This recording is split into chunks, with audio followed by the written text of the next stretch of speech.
Hello commandos, welcome to Biometers classes online. So today we are going to discuss the next topic in our chapter thermal properties of matter class 11 physics. और आज के इस lecture में हम बात करने वाले हैं मोड्स ऑफ हीट ट्रांसफर। ठीक है, तो मोड्स ऑफ हीट ट्रांसफर इसमें हमें तीन टाइप पढ़ने हैं, कंडक्शन, कन्वेक्शन और रेडिएशन, और फिर ये चैप्टर समाप्त हो जाएगा। लेकिन कंडक्शन अपने आप में काफी बड़ा टॉपिक है, कन्वेक्शन बहुत ही छोटा सा टॉपिक है, थियोरेटिकल टॉपिक है, कॉन्सेप्चुअल क्वेश्चन बन सकते हैं उस पे। And then comes what, radiation, again a big topic. Yes, lecture की शुरुआत करते समय मैं हमेशा से आपको क्या बोलते आया हूं, आपको करनी होती है रिकॉलिंग। जितना हम यहां तक पहुंचे हैं उतना आपको रिकॉल करना है। तो हमारे पास देखो टॉपिक जो मेन है वो कवर कौन से, एक तो थर्मल एक्सपांशन, तो हीट एंड टेम्परेचर जो चीजें हैं, टेम्परेचर स्केल, वो सब कुछ थर्मल एक्सपांशन के अंदर में ही काउंट होता है। दूसरा है कैलोरीमेट्री, तो थर्मल प्रॉपर्टीज ऑफ मैटर में ये दो टॉपिक ये हो गए। तीसरा हम मोड्स ऑफ हीट ट्रांसफर में कंडक्शन को एक अलग टॉपिक मानते हैं, रेडिएशन को एक अलग टॉपिक मानते हैं। लेकिन यदि हम चाहें इस प्रकार से हम अपने डिस्ट्रीब्यूशन कर लेते हैं ताकि हमें चीजें आसान। यस, चलो तो स्टार्ट करते हैं। पहले रिकॉलिंग में सबसे पहले हम बात करते हैं किसके बारे में, टेम्परेचर, डिग्री ऑफ हॉटनेस और कोल्डनेस। फिर हमने इसमें हीट की डेफिनेशन भी सीखी थी, हीट क्या है, एनर्जी इन ट्रांजिट। फिर हमने इसमें बात करी थी टेम्परेचर स्केल के बारे में, किसके बारे में, टेम्परेचर स्केल के बारे में। यस, टेम्परेचर स्केल आप रिकॉल कीजिए, टेम्परेचर स्केल। देखो एक बात समझो, मैं हर चीज को रिकॉल करा सकता हूं, लेकिन what you are doing, you will learn these things when you will recall yourself. बात को समझो, मेरे लिए रिकॉल कराना कोई बड़ी बात नहीं है, लेकिन बात पता है क्या है, एक ही चीज है कि मैं इसमें जो टाइम दूंगा उस टाइम को आपको देना है। Rather than I am investing my time, you must invest your time, because if I am investing this time it will increase the duration of the lecture.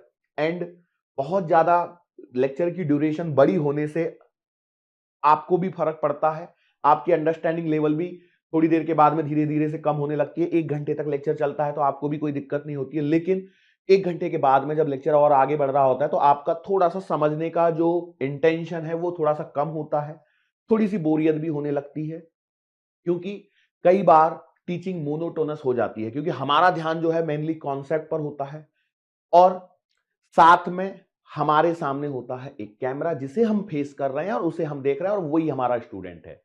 लेकिन इस कैमरे के पीछे जो आप जब बैठे हो, स्क्रीन पर आप मुझे देख रहे हो, तो आपको कंसीडर करना है कि जो व्यक्ति सामने पढ़ा रहा है वो बिल्कुल मेरे सामने खड़ा है और मुझे अकेले को ही पढ़ा रहा है, और मुझे पूरा ध्यान उस व्यक्ति पर ही देना है। जब आप इस चीज को समझ लोगे तो आपके लिए ऑनलाइन टीचिंग बहुत ही आसान हो जाएगी, ऑनलाइन पढ़ाई बहुत ही आसान हो जाएगी। इंपॉर्टेंट क्या बोला मैंने, रिकॉलिंग। रिकॉलिंग में मैंने तो पॉइंट लिख दिया, तो अब आपकी ड्यूटी है कि हर लेक्चर में पहुंचने से पहले पुराना पूरा रिकॉल कीजिए। मैं लगातार ये बातें बोले जा रहा हूं, क्यों बोले जा रहा हूं, बिकॉज रिकॉलिंग का मतलब है कि आप पूरी चीजों को रिकॉल कर रहे हो, तो ये रिवाइज होती है, ये this is the method of revision only, ये रिवीजन का ही मेथड है। अब आप रिवीजन कैसे करना चाहते हो, यदि आप सोचो कि सर मैंने चैप्टर पढ़ लिया, मैं फॉर्मूले सर याद करता हूं, मेरे से फॉर्मूले याद नहीं हो रहे, कभी नहीं होने जिंदगी में फॉर्मूले याद, भूल जाओ, नहीं होंगे। फॉर्मूले याद होने दो ही तरीके हैं, कि यदि आप प्रॉपर रिकॉलिंग करते हो लेक्चर के बाद में, लेक्चर खत्म होने के बाद में एक बार खुद से रिकॉलिंग करते हो, दूसरा लेक्चर शुरू होने से पहले पुराने लेक्चर्स को रिकॉल करते हो, तो आपको फॉर्मूले याद होंगे। और जब आप न्यूमेरिकल की प्रैक्टिस करोगे तो वो परमानेंट दिमाग में छपेंगे। That is the way to achieve the success. चलो, टेम्परेचर स्केल, इसके बाद में हम कहां बात करते हैं, थर्मल एक्सपांशन। थर्मल एक्सपांशन, इसमें हम कितने टॉपिक्स पे चर्चा करते हैं बेटा, एक होता है लीनियर एक्सपांशन, चलो फॉर्मूला याद करो फटाफट फटाफट, फिर एरियल एक्सपांशन, फिर वॉल्यूमेट्रिक एक्सपांशन, यस और नो। फिर इसको हमने कवर कंप्लीट करने के बाद में हमने रिलेशन बिटवीन अल्फा, बीटा और गामा को सीखा था। फिर वेरिएशन ऑफ डेंसिटी के बारे में हमने बात करी थी, तो डेंसिटी में क्या हो रहा था, टेम्परेचर बढ़ने पे डेंसिटी कम हो रही थी, याद है। तो यही चीजें याद करनी है, फॉर्मूला रिकॉल करना है, सारी बेसिक बेसिक सी बातें हैं। फिर जब हम आगे बढ़ते हैं तो इसमें हम क्या पढ़ते हैं, effect of temperature on what, time period of simple pendulum. तो भैया रिकॉल करो फटाफट। इतना पढ़ने के बाद में हम लोगों ने क्या पढ़ा था, यहां पर हम लोगों ने पढ़ा था thermal strain, thermal strain, thermal stress, force etcetera. इसके अलावा और भी कुछ बेसिक बातें हम लोगों ने यहां पे डिस्कस करी थी, स्केल से रिगार्डिंग, बाई मेटेलिक स्ट्रिप से रिगार्डिंग, क्या क्या छोटी छोटी चीजें होती है ये सब हमने डिस्कस किया था। फिर और हम आगे बढ़ते गए अपने चैप्टर के अंदर में, फिर हम लोगों ने कैलोरी करके एक यूनिट होती है उसके बारे में चर्चा करी थी कि कैलोरी क्या होती है, 1 कैलोरी की डेफिनेशन क्या है, कैसे 14.5 से 15.5 तक ही हमें कंसीडर करना है, 1 डिग्री सेल्सियस का राइज और 1 केल्विन टेम्परेचर का राइज सेम होता है, एट 1 atm प्रेशर पर ये सारी चीजें हमें डिस्कस करनी होती है। फिर हम लोगों ने स्पेसिफिक हीट के बारे में चर्चा करी, फिर हमने हीट एनर्जी के बारे में चर्चा करी, MS delta theta, MC delta theta, MC delta T etcetera. इसी फॉर्मूले पर हमने बहुत देर तक चर्चा करी। फिर इसके बाद में हमने हीट कैपेसिटी के बारे में चर्चा करी, हीट कैपेसिटी के बारे में चर्चा करी, थर्मल कैपेसिटी के बारे में चर्चा करी। यस, तो ये बेसिक सारी चीजें कवर करी एंड देन इन्हीं टॉपिक पर रिलेटेड हमारे जो न्यूमेरिकल्स हैं उनको भी हम लोगों ने पूरा कंप्लीट किया। फिर आगे हमने वाटर इक्विवेलेंट इस टर्मिनोलॉजी को भी यहां पर समझ के लिया, यस और नो, वाटर इक्विवेलेंट, कैलोरीमेट्री का concept, heat gain equal to heat loss, specific heat हम लोगों ने अलग अलग सब्सटेंट के लिए, latent heat of fusion, latent heat of vaporisation, ये सब चीजें हम लोगों ने करी। अब सवाल क्या उठता है कि देखो ये जो हीट एनर्जी है, हीट एनर्जी क्या है, heat energy is what, energy in transit, जो एनर्जी एक वो एनर्जी जो दो बॉडीज के टेम्परेचर डिफरेंस के कारण एक बॉडी से दूसरी बॉडी की तरफ फ्लो कर रही है, उसे हमने बोला हीट एनर्जी। तो ये जो हीट एक बॉडी से दूसरी बॉडी में जा रही है वो किस प्रकार से जा रही है, तो what are the ways of modes of transfer of heat. तो हमारी जो आज का लेक्चर है वो पूरी तरह से डेडिकेटेड है मोड्स ऑफ हीट ट्रांसफर। हम ये पॉइंट लिख रहे हैं, तो मोड्स ऑफ हीट ट्रांसफर में हमारे पास में 3 पॉइंट आएंगे। एक आएगा कंडक्शन, दूसरा आएगा कन्वेक्शन, संवहन, चालन, और तीसरा आएगा रेडिएशन, विकिरण।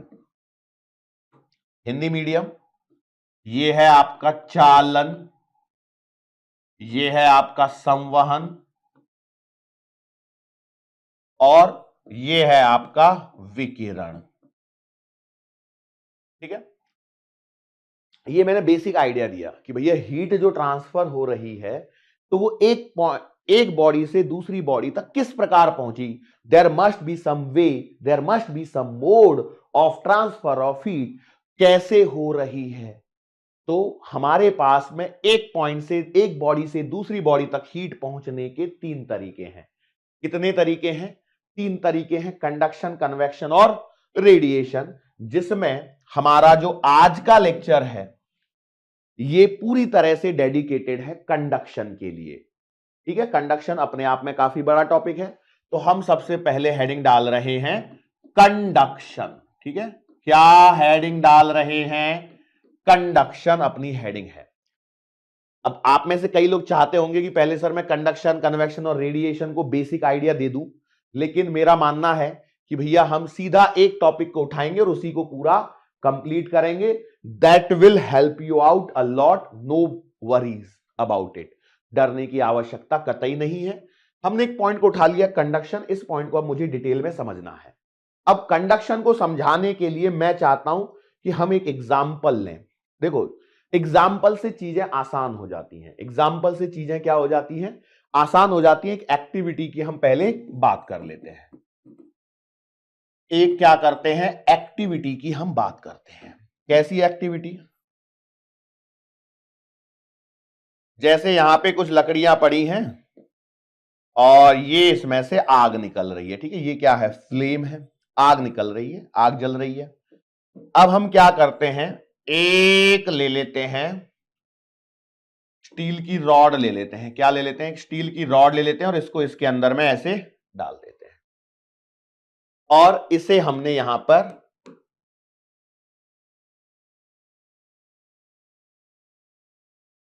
हमने इसको होल्ड करके रखा हुआ है। बंदूक जैसी बन गई, पता नहीं डायनासोर सा चल रहा है, ऐसा गैंडा चल रहा है ऐसा लग रहा है। ये ऐसे मैंने पकड़ के इसको रखा हुआ है, आग में रखा हुआ है। अब क्या होता है, कुछ समय पश्चात मैं महसूस करता हूं कि ये हिस्सा जहां पर मैंने इसे पकड़ा हुआ है वो भी क्या हो रहा है, गर्म हो रहा है, बराबर। अच्छा अच्छा, एक बात और समझना कि जब मैं यहां पर यदि हाथ रखता हूं तो मुझे यहां पर भी हीट महसूस होती है और मैं यहां पर हाथ रखता हूं तो यहां पर भी मुझे हीट महसूस होती है। मतलब मुझे ऐसा लगता है कि कुछ तो भी गर्म चीज आसपास में है, मुझे हॉटनेस की फीलिंग आती है, I feel some hotness around myself. और यू से, जैसे आप यदि यहां पर इधर में मुंह करके ऐसे खड़े हो यहां पे, ठीक है, ये आपका हाथ आपने इसमें पकड़ा हुआ, ठीक है, चाय से ज्यादा किटली गर्म, बॉडी से ज्यादा हाथ बड़ा बन गया है, कोई बात नहीं। तो आप समझिए कि यदि आप इधर की तरफ फेस करके बैठे तो आपको लगेगा पीछे तो आपको ठंडक का एहसास होगा, पीछे आपको कोल्ड फीलिंग आएगी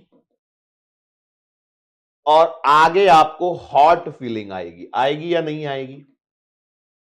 देखिए कभी करके, आप सर्दियों में अलाव जलाते हैं, भाई भारत में सर्दियां पड़ती है ना, नॉर्दर्न रीजन में जितने नॉर्दर्न स्टेट्स हैं या ईस्टर्न स्टेट्स हैं वहां पे सर्दियां होती हैं अच्छी खासी। तो रात में क्या करते हैं, शाम के टाइम पे या सुबह में, हम तो स्कूल में जाते तो स्कूल में भी हम अलाव जलाते थे, ठीक है, हाँ हम जलाते थे क्योंकि मेरा जो स्कूल है सर्दियों में सुबह 7 बजे होता था। हाँ, सर्दियों में भी मैं सुबह 7 बजे स्कूल जाया करता था। 7 बजे का टाइमिंग था, मतलब 6:30 बजे में बट ऑब्वियसली घर से निकल जाया करता था। 1 किलोमीटर के आसपास स्कूल था, बाई वॉक में जाया करता था। बाद में शायद मेरे पास साइकिल भी आ गई थी, तो साइकिल से भी जाते थे तो हाथ एकदम ठंडे हो जाते थे, तो साइकिल से जाने में मुझे जितना समय लगता था उतना ही मैं पैदल में भी पहुंच जाता था। हाँ, लिटरली सेइंग, 22 इंची वाली वो साइकिल नहीं होती है, आपने देखा होगा जैसे दूध वालों के पास में पुराने जमाने में जो साइकिल चला करती थी, रेंजर नहीं होती थी, नहीं थी मेरे पास, वही साइकिल थी। क्योंकि रेंजर क्या है ना, मतलब ये जो साइकिल थी मेरी वाली, जिस जो मैंने बोला आपको, वो साइकिल उस समय मिलती थी कुछ अराउंड 1400 के आसपास, और रेंजर उस समय मिलती थी 2500, ज्यादा महंगी थी। और हम भारतीय हैं, है ना, तो जो जिस चीज से काम हो सकता है हम उससे चला लेते हैं। तो सर्दियों में हाथ ज्यादा ठंडे हो जाते थे तो मैं अवॉइड करता था, रादर देन मैं और मेरे साथ में 2 और दोस्त हुआ करते थे, मैं, निखिल और राकेश, राकेश सेजवाल, निखिल जैन और मैं, हम तीनों वो स्पीड से चलते थे, बहुत तेजी से, और स्कूल पहुंच जाते थे, मतलब उतने ही टाइम में, कोई दिक्कत नहीं होती। और स्कूल में जाके फिर हम लोग अलाव भी जलाते थे। अलाव जलाने वाली कहानी तो थोड़ी बात की है, लेकिन हाँ, तो क्या होता था, अलाव जलाने पे आप देखिए आगे से तो आपको हीट महसूस होती है, गर्म लगता है, अच्छा लगता है, एकदम हाथ ताप रहे हैं, और पीछे से पीठ ठंडी हो जाए, क्यों, क्योंकि मौसम तो ठंडा है, मौसम तो ठंडा है, यस और नो। तो पीछे तो गर्म नहीं हुए, आगे गर्म हो रहे हैं, क्यों हो रहा है, सोचा। अच्छा, अब हाथ ऐसा तो है नहीं तापने तो आग में डाल दिए, क्या हो रहा है, हम थोड़ा सा दूर रख के तापते हैं। अब मैंने तो एक्टिविटी बोली भैया, स्टील की रॉड पकड़ के बैठे हैं, तो अब आप देखिए ऊपर भी आपको हीटिंग जैसा महसूस होता है और नीचे भी होता है, बराबर। आप थोड़ी दूर पर भी एहसास कर पाते हैं कि कुछ तो भी गर्म चीज हो रही है। तो यहां पर जो 3 modes of transfer of heat है वो इसी एग्जाम्पल में बैठे हुए हैं। देखो, ये जो स्टील रॉड है जो कुछ समय पश्चात गर्म हो जा रही है, तो यहां जो हीट का जो ये ट्रांसफर हो रहा है वो कंडक्शन के कारण हो रहा है। किसके कारण, कंडक्शन। अब कंडक्शन होता क्या है वो मैं समझाऊंगा, वेट। यहां पर यदि आप देखोगे तो इस जगह पर आपको कन्वेक्शन के कारण यहां पर महसूस होगी हीट, ये जो फ्लेम्स निकल रही हैं, और यहां पर जब आप बैठे हो तो यहां पर आपको रेडिएशन के कारण हो रहा है, क्योंकि रेडिएशंस एक तरह से इलेक्ट्रोमैग्नेटिक वेव्स है। कौन सी वाली है ये, गरम वाली, गर्म वाली कौन सी होती है? रेडियो को डाला माइक्रोवेव्स में तो क्या हो गई? इंफ्रारेड। तो ये इंफ्रारेड वेव, और वो कैसी चलती है? सीधी, ऐसे नहीं कि यहां से आई और यहां से आपकी पीठ को ऐसे गर्म करेंगी, नहीं, वो सीधी आ रही हैं, बराबर है। वो कैसी आ रही हैं? सीधी आ रही हैं। तो रेडिएशन। सर बात अभी भी हमारे दिमाग में नहीं आई, एग्जाम्पल समझ में आया, एग्जाम्पल हमने प्रैक्टिकली किया है, हमें अच्छा भी लगा एग्जाम्पल सुन के, लेकिन वो फीलिंग नहीं आई कि कंडक्शन आखिर होता क्या है। तो भैया हम कंडक्शन को डिफाइन करते हैं। कंडक्शन को जब मुझे डिफाइन करना होता है तो मैं क्या कहता हूं? It is the mode of heat transfer, it is the mode of heat transfer in which heat is transfer from hot body to cold body with या due to the vibration of molecules, due to vibration of the molecules present in a material, due to vibration of molecules present in a material। एक material के अंदर में जो molecules हैं उनके vibration के कारण हीट का ट्रांसफर होता है, यस और नो। तो हम कहते हैं it is the mode of heat transfer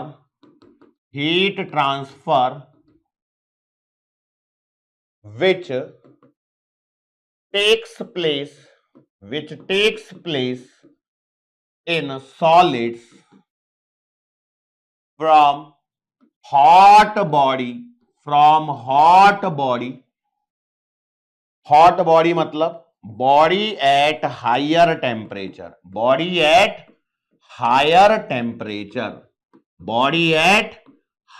temperature, to colder body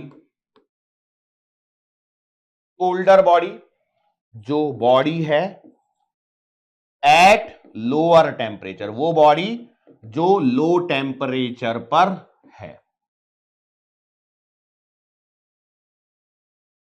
without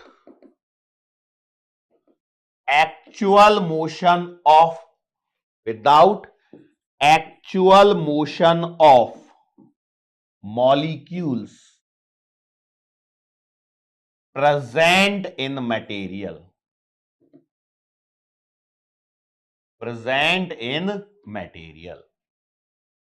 ये है कंडक्शन की डेफिनेशन। क्या हमने कंडक्शन की डेफिनेशन लिखी? तो भैया कंडक्शन की डेफिनेशन है कि ये हीट ट्रांसफर का वो मोड है जो कि सॉलिड में हो रहा है। किस में हो रहा है? सॉलिड सब्सटेंसेस में हो रहा है। कहां से कहां हो रहा है? हॉट बॉडी से कोल्ड बॉडी में हो रहा है। और जब ये हो रहा है उस समय मॉलिक्यूल जो है मटेरियल के अंदर में जो प्रेजेंट है उनकी एक्चुअल मोशन नहीं हो रही है। लेकिन एक्चुअल मोशन नहीं हो रही है तो एग्जैक्टली हो क्या रहा है? How it is being happening, how this is happening, कैसे ये हो रहा है? तो भैया देखो क्या होता है।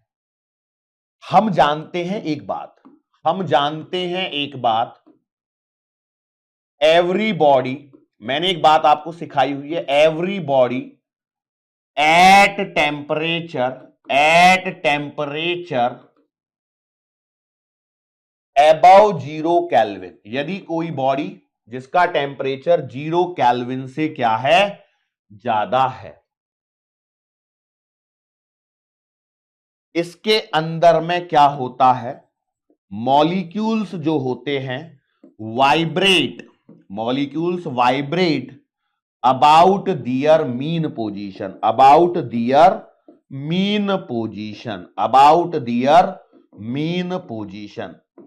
अपनी मीन पोजीशन के अबाउट क्या कर रहे होते हैं? वाइब्रेट कर रहे होते हैं, ऐसे वाइब्रेशन उनका चल रहा होता है। कोई भी बॉडी जिसका टेम्परेचर 0 केल्विन से ज्यादा है, 0 केल्विन से ज्यादा टेम्परेचर है तो भैया मॉलिक्यूल्स वाइब्रेट करेंगे। अब सपोज करो यदि मैं यहां पे क्या कर दूं? टेम्परेचर को बढ़ा देते हैं।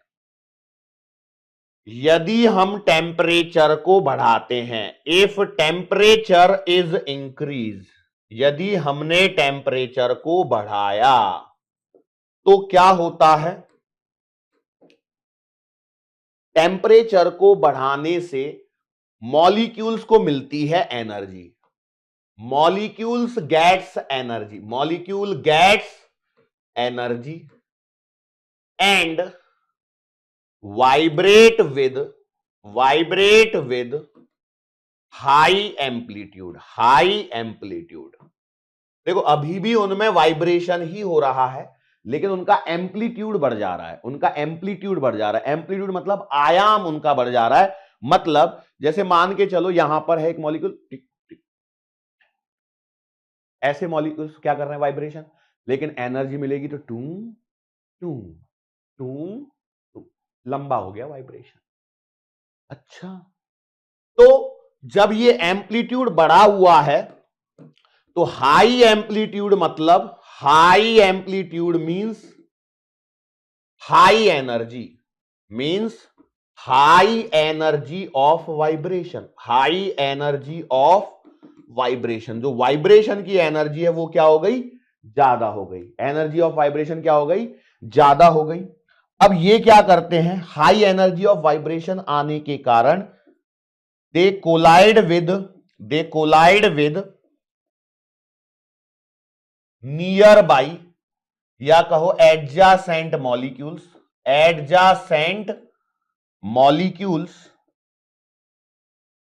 एंड ट्रांसफर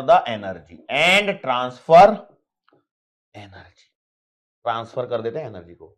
उदाहरण समझाऊं, एक उदाहरण दूं, देखो कुछ नहीं करना है, आप ऐसे खड़े हो जाओ, अपने हाथ को यहां पे लेके आओ।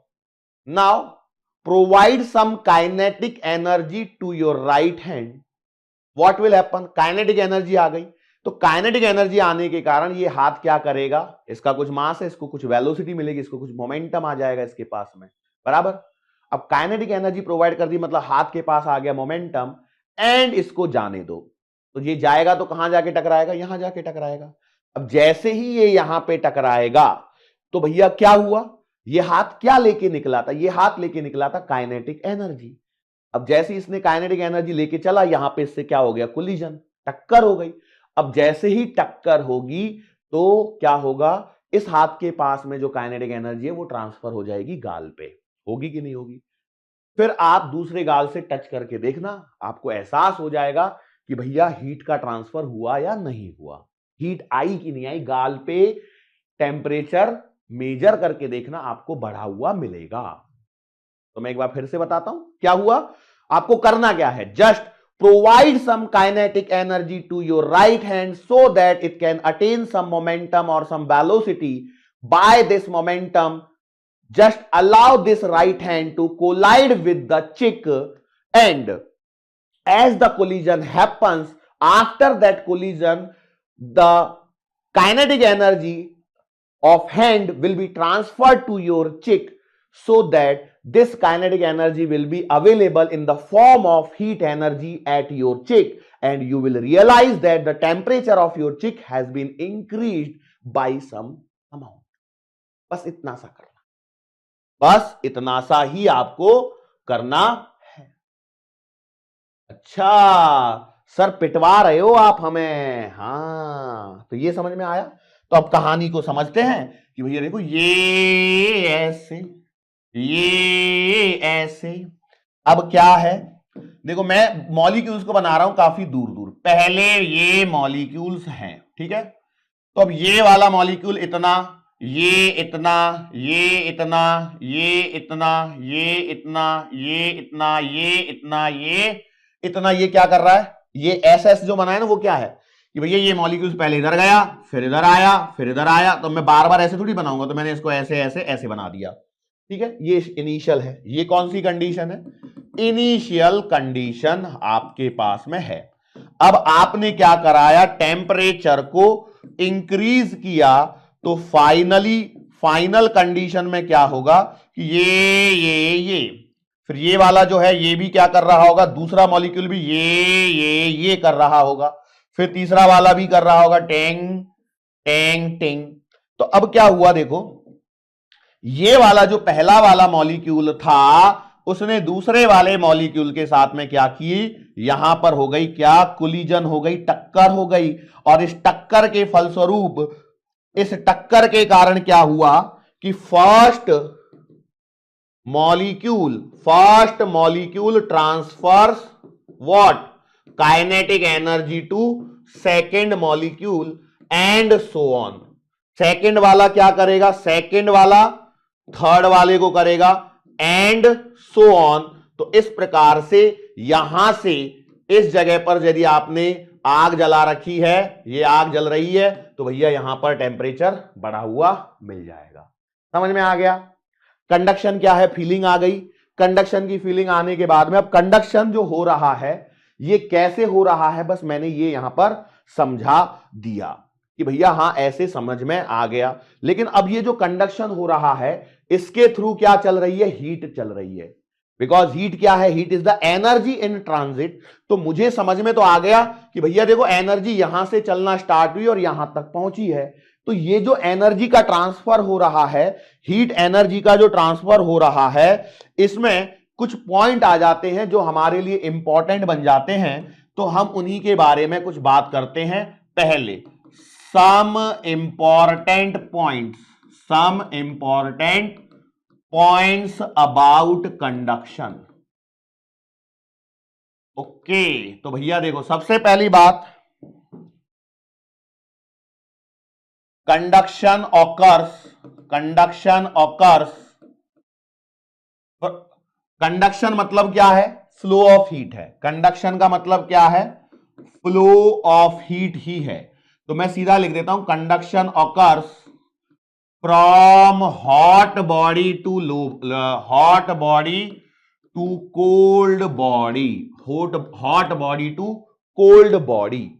अच्छा, इसमें आपने देखा मैंने एक रॉड के बारे में बात किया, मैंने इसमें किसके बारे में बात किया, रॉड के बारे में मैंने बात किया था। मतलब medium is required, medium is required, medium की आवश्यकता है for what, for conduction to occur, conduction to occur, conduction के होने के लिए मीडियम की आवश्यकता है। बिना मीडियम के कंडक्शन नहीं हो सकता। यस और नो। अच्छा, फिर यहां पर कंडक्शन जो है वो सॉलिड्स में होता है। Conduction occurs in, conduction occurs in solids. Conduction कहां हो रहा है, सॉलिड्स में हो रहा है। अच्छा, फिर कंडक्शन के कारण क्या होता है, due to conduction, due to conduction temperature of medium increases, temperature of medium increases. कौन से मीडियम का, कौन से मीडियम का, through which conduction takes place, जिसके माध्यम से कंडक्शन हो रहा है उस मीडियम का टेम्परेचर क्या होगा, बढ़ेगा। Through which conduction takes place, जिस मीडियम से आपका कंडक्शन हुआ है उस मीडियम का टेम्परेचर आपके पास में बढ़ा हुआ नजर आएगा। यस और नो। अब इसमें एक बात और समझ में आनी चाहिए, वो बात है कि if we go from hot end to cold end, hot end to cold end, temperature decreases gradually, temperature decreases gradually, temperature decreases gradually, धीरे धीरे टेम्परेचर क्या होता है, गिरते जाता है। जैसे इस उदाहरण के अंदर में देखें, यदि मैंने यहां पर हीट दी है तो ये वाला गर्म एंड हो गया हॉट एंड, ये वाला कोल्ड एंड हो गया ठंडा एंड। तो यहां से यदि मैं यहां तक आता हूं और टेम्परेचर को मेजर करता हूं तो हर पॉइंट पे एक अलग अलग टेम्परेचर होगा और हॉट एंड से कोल्ड एंड पे जाते समय टेम्परेचर का फॉल होता है विद लेंथ। टेम्परेचर का क्या होता है, फॉल होता है along the length, along the length. Yes और नो, यस और नो। अब चूंकि टेम्परेचर का फॉल हो रहा है तो यहां पर हम एक छोटी सी टर्मिनोलॉजी पढ़ते हैं और इसे कहा जाता है टेम्परेचर ग्रेडियंट। क्या कहा जाता है, टेम्परेचर ग्रेडियंट। तो ये क्या बतलाता है, टेम्परेचर ग्रेडियंट है भैया fall of temperature, fall of temperature per unit length, per unit length, yes, fall of temperature per unit length को हम कहते हैं टेम्परेचर ग्रेडियंट। वैसे मुझे कहना चाहिए change in temperature per unit length, वैसे मुझे कहना चाहिए change in temperature per unit length, but generally जो हम पढ़ रहे होते हैं वो हॉट एंड से कोल्ड एंड की तरफ देखते हैं, इसलिए हम फॉल ऑफ टेम्परेचर भी कह देते हैं। इसलिए उससे घबराने की आवश्यकता हमारे लिए नहीं है कि भैया सर आपने तो हॉट से कोल्ड बोला था, कोल्ड से हॉट बोला था, तो फिर क्या ऐसे करेंगे तो काम चल जाएगा का कि नहीं चलेगा, कैसे होगा? तो भैया हम सिंपल सी बात करते हैं कि टेम्परेचर ग्रेडियंट मतलब फॉल ऑफ टेम्परेचर कह देते हैं, बट एक्चुअल में क्या होना चाहिए?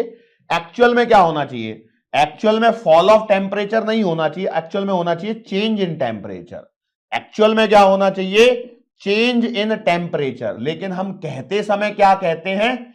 ये कहने वाली बात है और ये एक्चुअल वाली बात है। ये कौन सी है? एक्चुअल, और ये कहने वाली।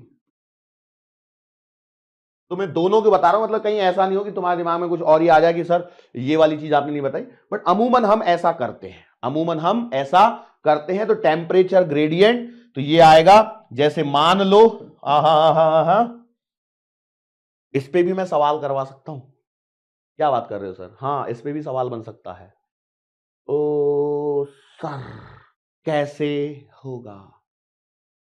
क्योंकि देखो जो मैंने पॉइंट बताए हैं इस पे मैं सवाल क्रिएट कर सकता हूं अभी भी, जैसे सवाल क्रिएट ही कर देता हूं। देखो, consider a rod, consider a rod of length L, length L, consider a rod of length L as shown in figure. लिखो अपने मन से, सवाल को लिखो मेरे साथ साथ में।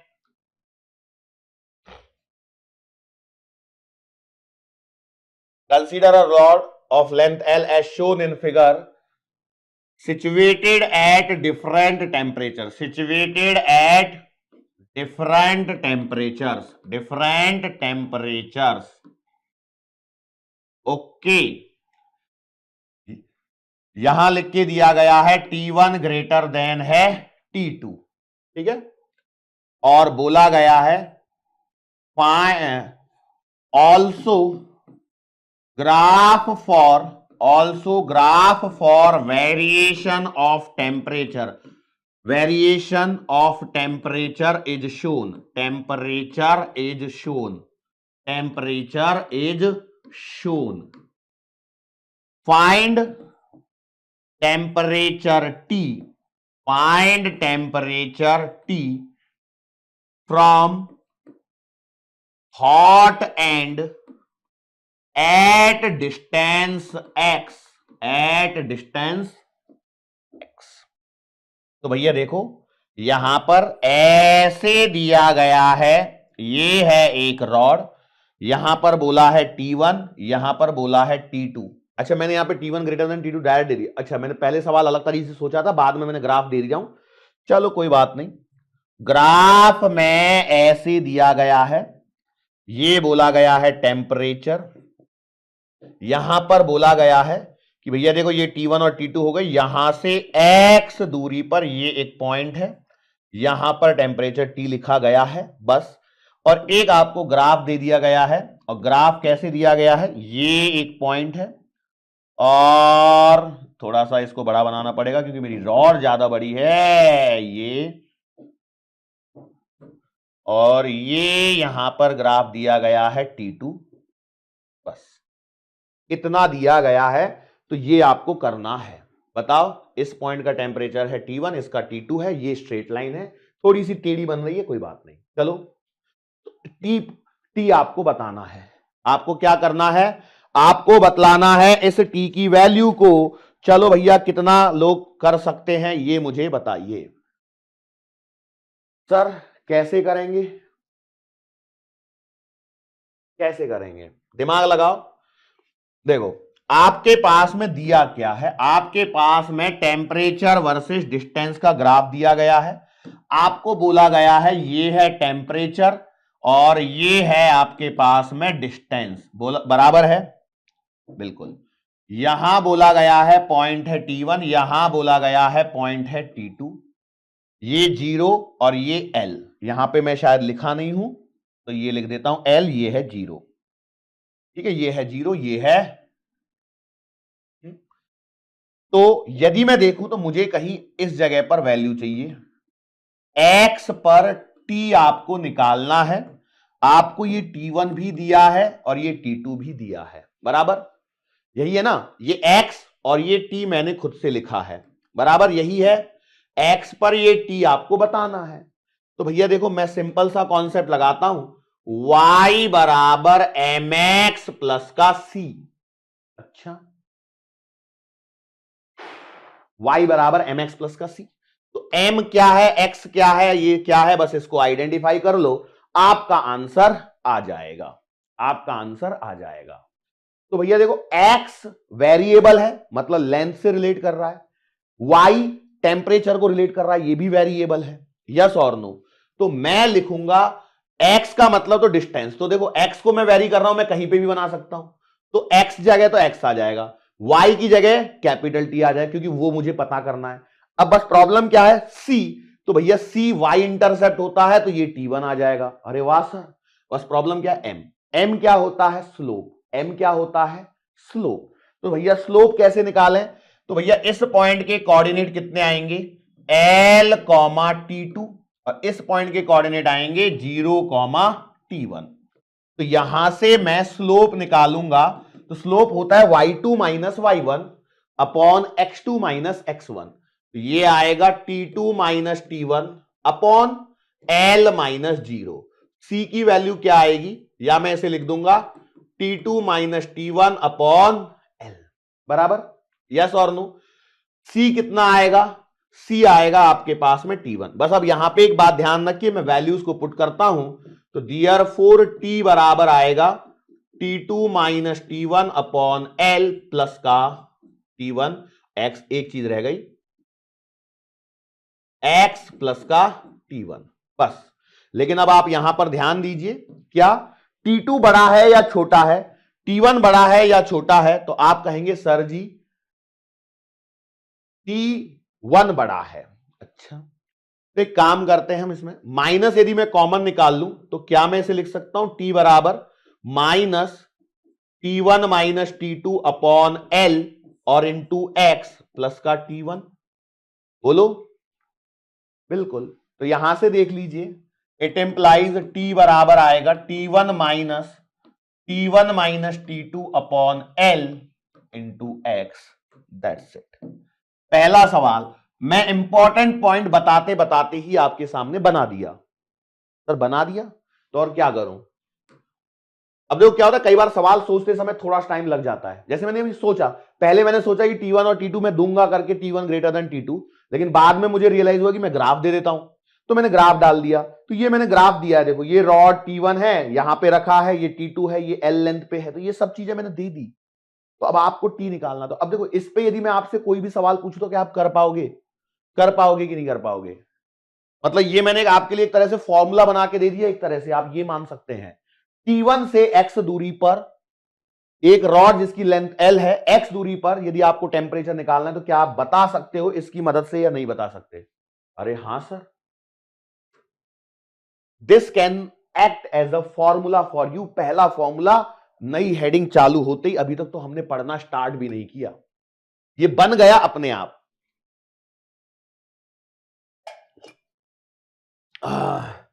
चलो सर कोई बात नहीं, अब बन गया तो इसको चलते ही रहने देते हैं, क्या दिक्कत है।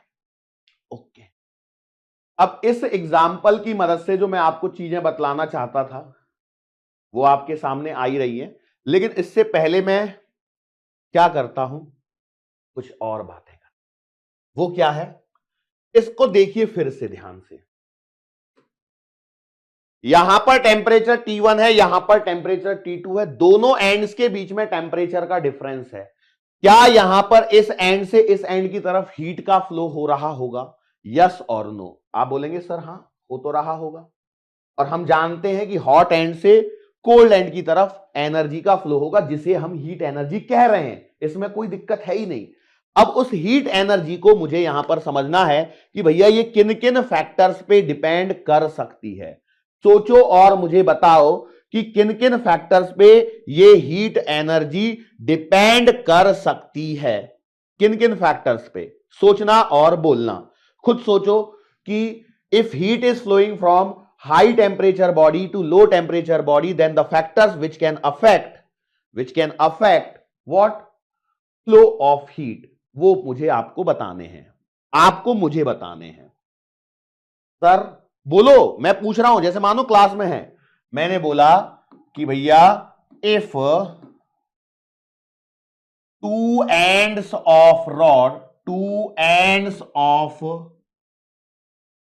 rod are at different temperatures, तो हम क्या कहेंगे? हम कहेंगे heat energy will flow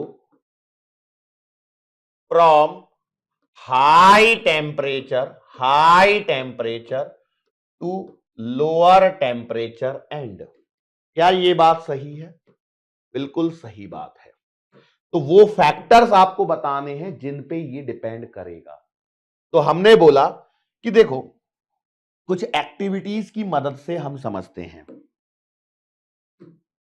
directly बात करूं या एक्टिविटी की मदद से? कई लोग बोलते होंगे सर सीधा सीधा करो, एक्टिविटी में कहां टाइम वेस्ट कर रहे हो। तो भैया एक बात समझो कि जैसे मान लो एक एग्जांपल ही देता हूं यार, पहले एग्जांपल से ही समझते हैं। एग्जांपल से समझते हैं।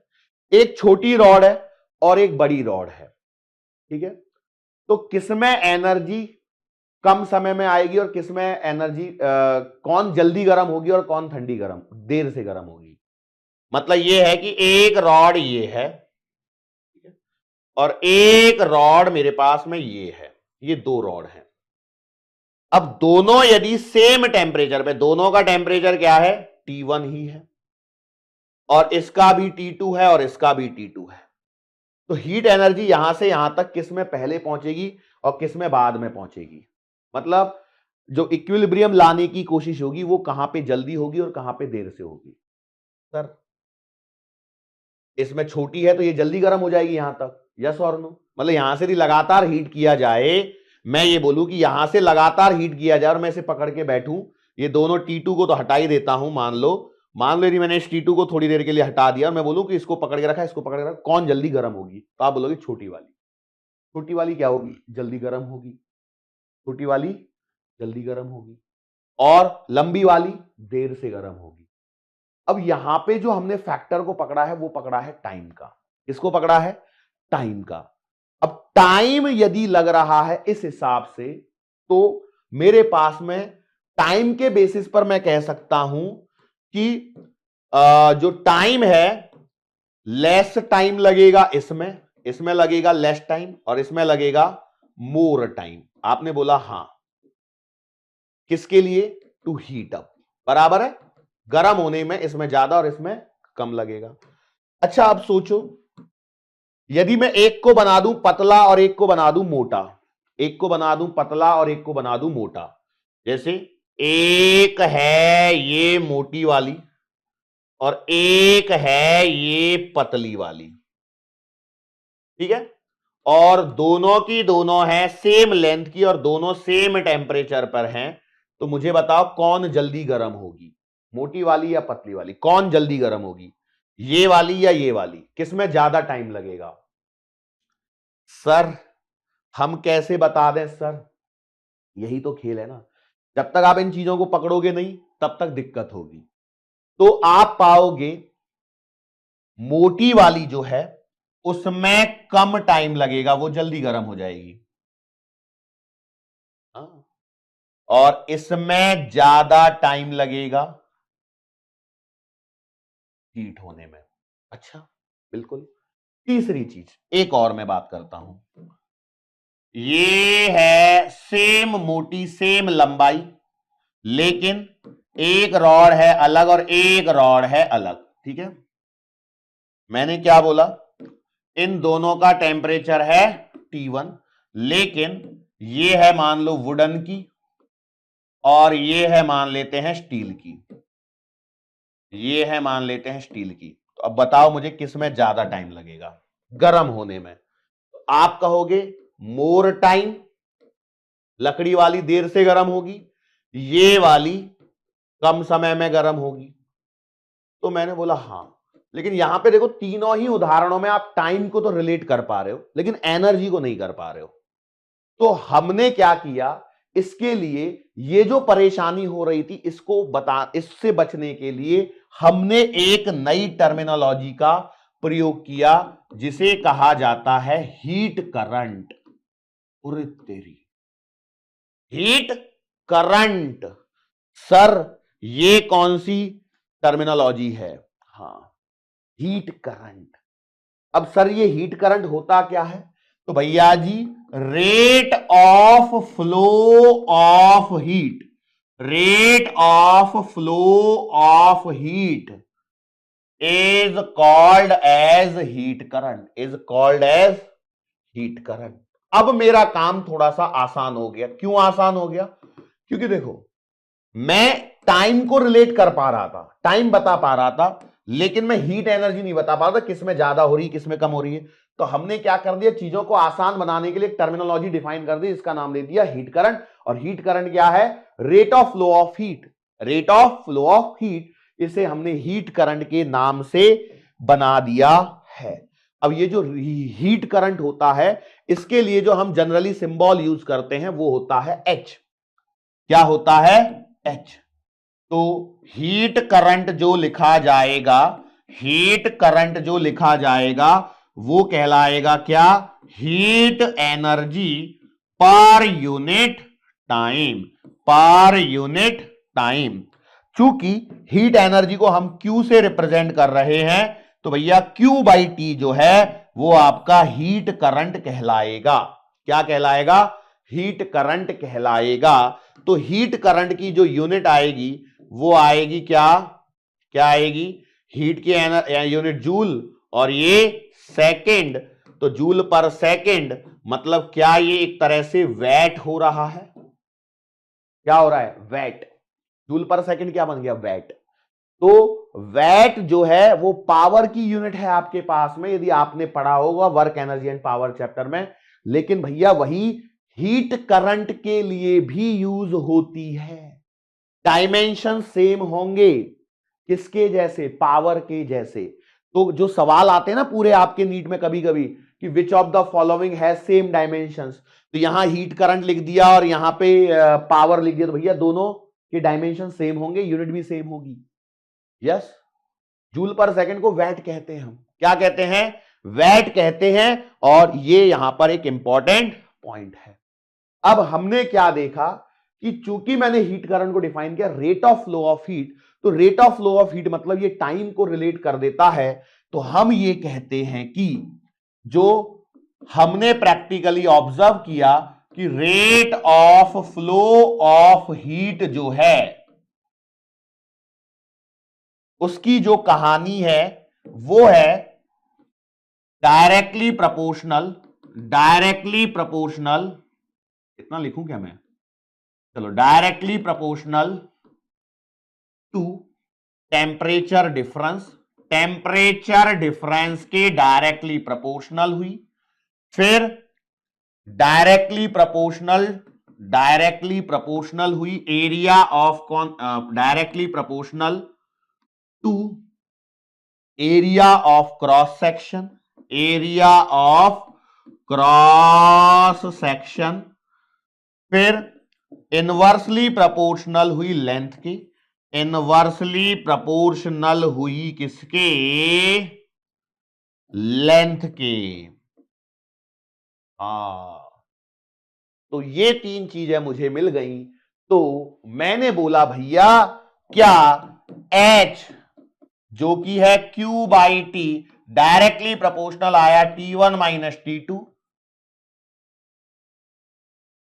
डायरेक्टली प्रोपोर्शनल आया ए के और इनवर्सली प्रोपोर्शनल आया लेंथ के, मतलब कंबाइनली मैंने इसको लिख दिया, Q by T proportional to A into T1 minus T2 upon L। और फिर आप जानते ही हैं क्या, प्रोपोर्शनैलिटी साइन हटेगा तो क्या आएगा, एक कांस्टेंट आएगा, और हमने बोला Q by T equal to K A T1 minus T2 upon के जो है वो है आपका प्रोपोर्शनैलिटी कांस्टेंट। इस के को कहा जाता है थर्मल कंडक्टिविटी, के को कहा जाता है थर्मल कंडक्टिविटी। ये कंडक्टिविटी वर्ड का मतलब क्या है, कंडक्टिविटी आपको बतलाती है कि कोई मटेरियल में से कितनी हीट फ्लो कर सकती है और कितनी रुक सकती है, मतलब ability to flow the heat energy, ये हमें पता लगती है थर्मल कंडक्टिविटी से। मतलब यदि किसी की थर्मल कंडक्टिविटी ज्यादा है तो इसका मतलब उसमें से हीट तेजी से ट्रांसफर होगी। थर्मल कंडक्टिविटी क्या है, ability of materials to allow the flow of heat,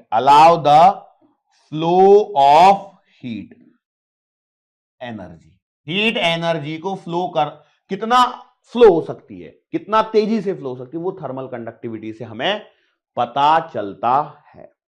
तो अब देखो ये चीज हमारे काम की आ रही है।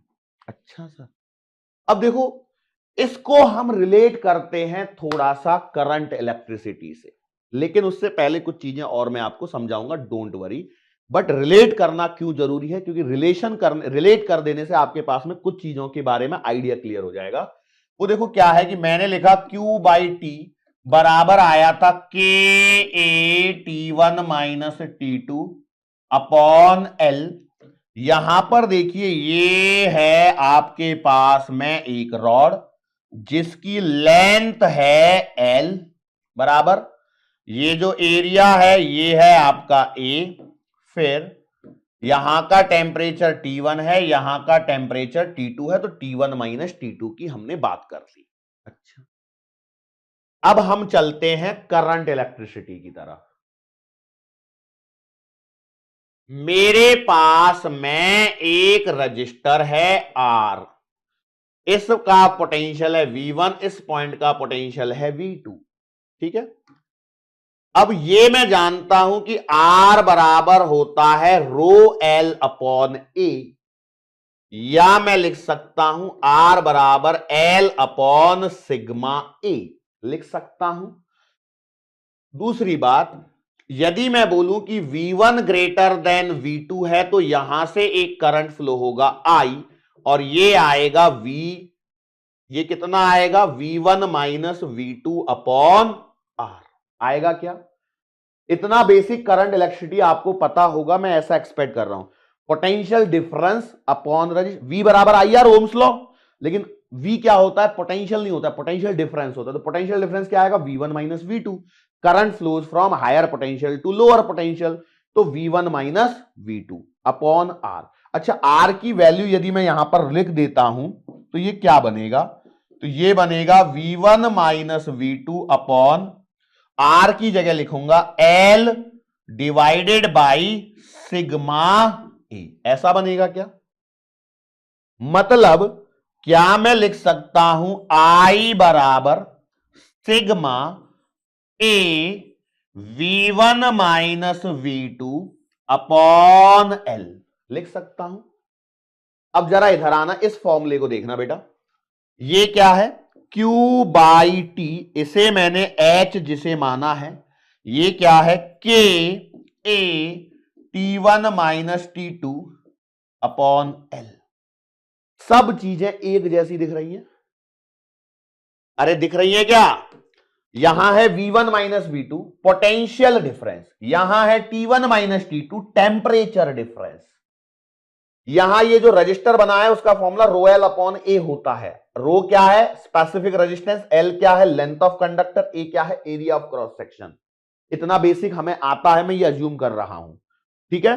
और ये रो के बाद में इसे सिग्मा लिखा है, इसका मतलब है कंडक्टिविटी। तो भैया देखो इसको बिल्कुल मैं मैच करके देखता हूं। तो भैया जैसे ये हीट करंट जो मैंने नाम दिया था, heat current, rate of flow of heat, heat current, yes और नो, क्या बिल्कुल वैसा ही सेम टू सेम सिचुएशन दिखती है? हां। तो हम क्या करते हैं, देखो इस पॉइंट को देखो, तो यहां पर देखो एल अपॉन सिग्मा ए क्या है? रेजिस्टेंस है, ये है इलेक्ट्रिकल रेजिस्टेंस। तो यहां हम इसको ऐसा ही एडजस्ट करते हैं, तो हमें मिलता है H बराबर T1 minus T2 whole divided by L by K A. देखो L whole divided by K ए।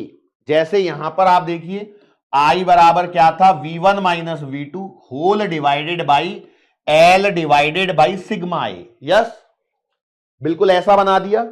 यहां देखिए ये जो L अपॉन सिग्मा ए है ये होता है R। इस R को हम कहते हैं इलेक्ट्रिकल रेजिस्टेंस। क्या कहते हैं? Electrical resistance. बिल्कुल उसी तर्ज पर हमने यहां पर ये जो L अपॉन के ए है इसे हमने नाम दिया है RH। ये RH कहलाता है थर्मल रेजिस्टेंस। क्या कहलाता है? Thermal resistance. ओ, कितना आराम से चल रहा है बताओ? दर्द हो रहा है कहीं? नहीं। समझ में आने में कोई दिक्कत जैसा फील हो रहा है? नहीं।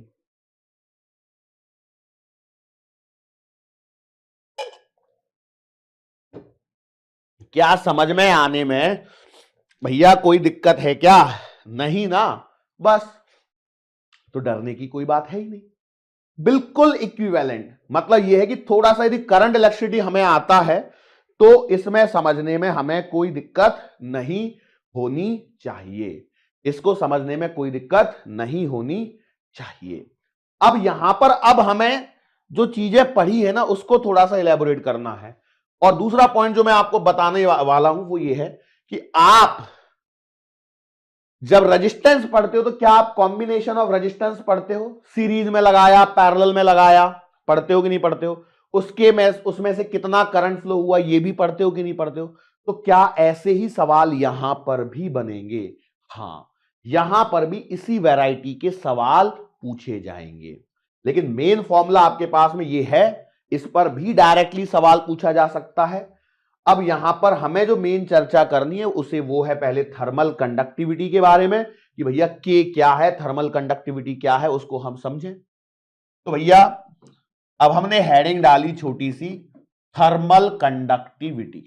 इसलिए जब मैं कंडक्टिविटी कह रहा हूं, हालांकि इस चैप्टर में मुझे पता है कि मैं थर्मल कंडक्टिविटी के बारे में ही बात कर रहा हूं, लेकिन पता होना जरूरी है। तो भैया वी नो, हम जानते हैं Q बाई टी बराबर के A T1 minus T2 upon L। Yes और नो? इट एम्प्लाइज, क्या मैं लिख सकता हूं K बराबर Q by T into L upon A into T1 minus T2। लिख सकता हूं क्या? बिल्कुल। तो अब मुझे इसकी यूनिट निकाल के बताओ, क्या निकालनी है? यूनिट ऑफ के। तो क्या आएगी भैया? तो देखो के बराबर आप लिखोगे जूल पर second into metre upon area आएगा मीटर स्क्वायर और टेम्परेचर आएगा केल्विन में, बराबर एसआई में चल रहा है। तो मीटर से मीटर काट दो, तो भैया कितनी आएगी? जूल पर मीटर पर सेकेंड पर केल्विन। सही है। जूल पर सेकेंड को मैं लिख सकता हूं वैट पर मीटर पर केल्विन, वैट पर मीटर पर केल्विन। यस और नो, यस और नो। ये हो गई इसकी एसआई यूनिट। नाउ आपको एक होमवर्क जो मैं देना चाहता हूं, बताओ क्या है homework? Homework, find dimensions of, find dimensions of, पहला सवाल है हीट करंट, हीट करंट के डायमेंशंस। दूसरा सवाल है थर्मल कंडक्टिविटी के। ये दोनों होमवर्क आपको कंप्लीट करने हैं बिना किसी इफ और बट के। सर आप टीचर हो, आपको करके देने हैं।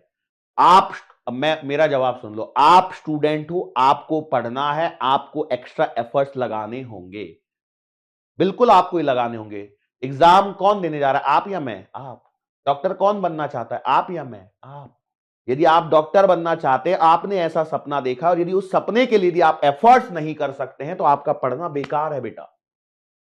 बिल्कुल मैं कड़वी बातें करता हूं, लेकिन यही सच्चाई है। यदि आप एफर्ट्स नहीं करोगे तो भैया जी कुछ नहीं होने वाला है। भूल जाओ वो डॉक्टर वॉक्टर बनना, कुछ नहीं बन पाओगे। फिर आप क्या करोगे? क्योंकि देखो मैं जानता हूं आप में से कई लोग क्या करते हैं पता है, कई लोग आप में से क्या करते हैं, 11th करते हैं, 12th करते हैं, साइंस करते हैं, उसके बाद में डॉक्टर बनने का सपना अपने मन में तो संजोए रहता है। जो बच्चे 11th में अभी पढ़ रहे हैं उनके लिए नहीं मैं बोल रहा हूं, जो बच्चा अभी 11th में पढ़ रहा है उसकी कोई दिक्कत नहीं है, वो तो भैया एकदम शांति से 11th पढ़ रहा है। लेकिन उनके साथ में भी दिक्कत है, नीट तो 2 साल बाद आएगी ना, तो मैं अभी से क्या इतनी एफर्ट लगाऊं। Consistency is important. यदि आपने अभी से एफर्ट लगाना स्टार्ट नहीं किया तो भैया बाद में चल के दिक्कत होगी। अभी से वो प्रैक्टिस होनी चाहिए आपके पास में। एवरीडे आपको टारगेट बना लेना चाहिए। यदि कोई बच्चा 11th में अभी पढ़ रहा है ना, उसने भी टारगेट होना चाहिए कि भैया मैं दिन के 100 क्वेश्चन 200 क्वेश्चन की प्रैक्टिस करूंगा। मैं तो बोलता हूं हमेशा मैं 200 क्वेश्चन पे ही रिलाई करता हूं। 100 क्वेश्चन बायो की प्रैक्टिस करो, 50 फिजिक्स के, 50 केमिस्ट्री के, रोज बिना चूके, बिना नागा हुए। बिना नागा हुए मतलब समझे कि कोई भी खाली दिन नहीं जाना चाहिए। उस दिन 200 क्वेश्चन की रोज की प्रैक्टिस होनी चाहिए। 100 बायो में लगाने, फिजिक्स में 50, फिजिक्स केमिस्ट्री में 50। कोई भी आपके पास बुक है, आपने उन क्वेश्चन को 4 बार बना लिया, लेकिन बनाइए, फिर से दोबारा से बनाइए, टाइम दीजिए। It will it will increase your speed and decrease your errors, increase your accuracy in exam also. इसलिए बार बार प्रैक्टिस करना जरूरी है, ठीक है। तो ये आपके सामने मैंने होमवर्क रख दिया। हमारा पॉइंट क्या चल रहा था, ये चल रहा था। तो ये इसकी ऐसा यूनिट आ गई, यूनिट ऑफ थर्मल कंडक्टिविटी लिख देता हूं, नहीं तो क्या ना वो के चक्कर में दिक्कत और नहीं हो जाए। चलो अब थर्मल कंडक्टिविटी की कंडक्टिविटी यूनिट तो हो गई, अब इसकी डेफिनेशन पे हम चलते हैं। डेफिनेशन पे भी तो चलना है। तो भैया के बराबर कितना आया था यहां पे, Q/T इंटू एल अपॉन ए T1 माइनस T2। तो भैया थर्मल कंडक्टिविटी को कैसे डिफाइन किया जाता है? थर्मल कंडक्टिविटी को किस प्रकार से डिफाइन किया जाएगा? तो भैया देखो मैं बोलता हूं, देखो यहां पे ध्यान दो, यदि मैं T1 माइनस T2 को ले लूं 1 केल्विन या 1 डिग्री सेल्सियस, ओके, एल को ले लूं 1 मीटर, एरिया को ले लूं 1 मीटर स्क्वायर, और टी को ले लूं 1 सेकेंड, ठीक है। तो के बराबर आ जाएगा क्यू, यस और नो। यदि मेरे पास ये सारी चीजें 1 1 1 1 हो तो के बराबर आ जाएगा क्यू। तो हम कहते हैं कि थर्मल कंडक्टिविटी को हम डिफाइन करते हैं कि इफ नहीं, it is the amount of heat energy, it is the amount of heat energy flown through a conductor conductor, चलो कंडक्टर ही लिख देते हैं, लिखने की आदत जो बन गई है। कंडक्टर नहीं, मतलब एक सिंपल सी बात है, मटेरियल है या सब्सटेंस है। थ्रू अ कंडक्टर की जगह आप ले लो रॉड या ब्लॉक या क्यूब, कुछ भी हो, of unit length and unit cross sectional area, unit length and unit cross sectional area maintained at 1 degree Celsius or 1 Kelvin temperature difference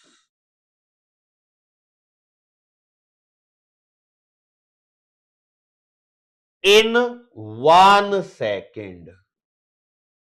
एक ऐसा कोई रॉड है, ब्लॉक है या क्यूब है जिसकी लेंथ 1 मीटर है, उसका एरिया क्रॉस सेक्शनल एरिया जो है वो 1 मीटर स्क्वायर है, और उसके दो सिरों के बीच का जो टेम्परेचर डिफरेंस है वो 1 डिग्री सेल्सियस या 1 केल्विन है, और उसमें से 1 सेकंड में जितनी हीट फ्लो कर रही है उस अमाउंट ऑफ हीट एनर्जी को हम कहते हैं थर्मल कंडक्टिविटी।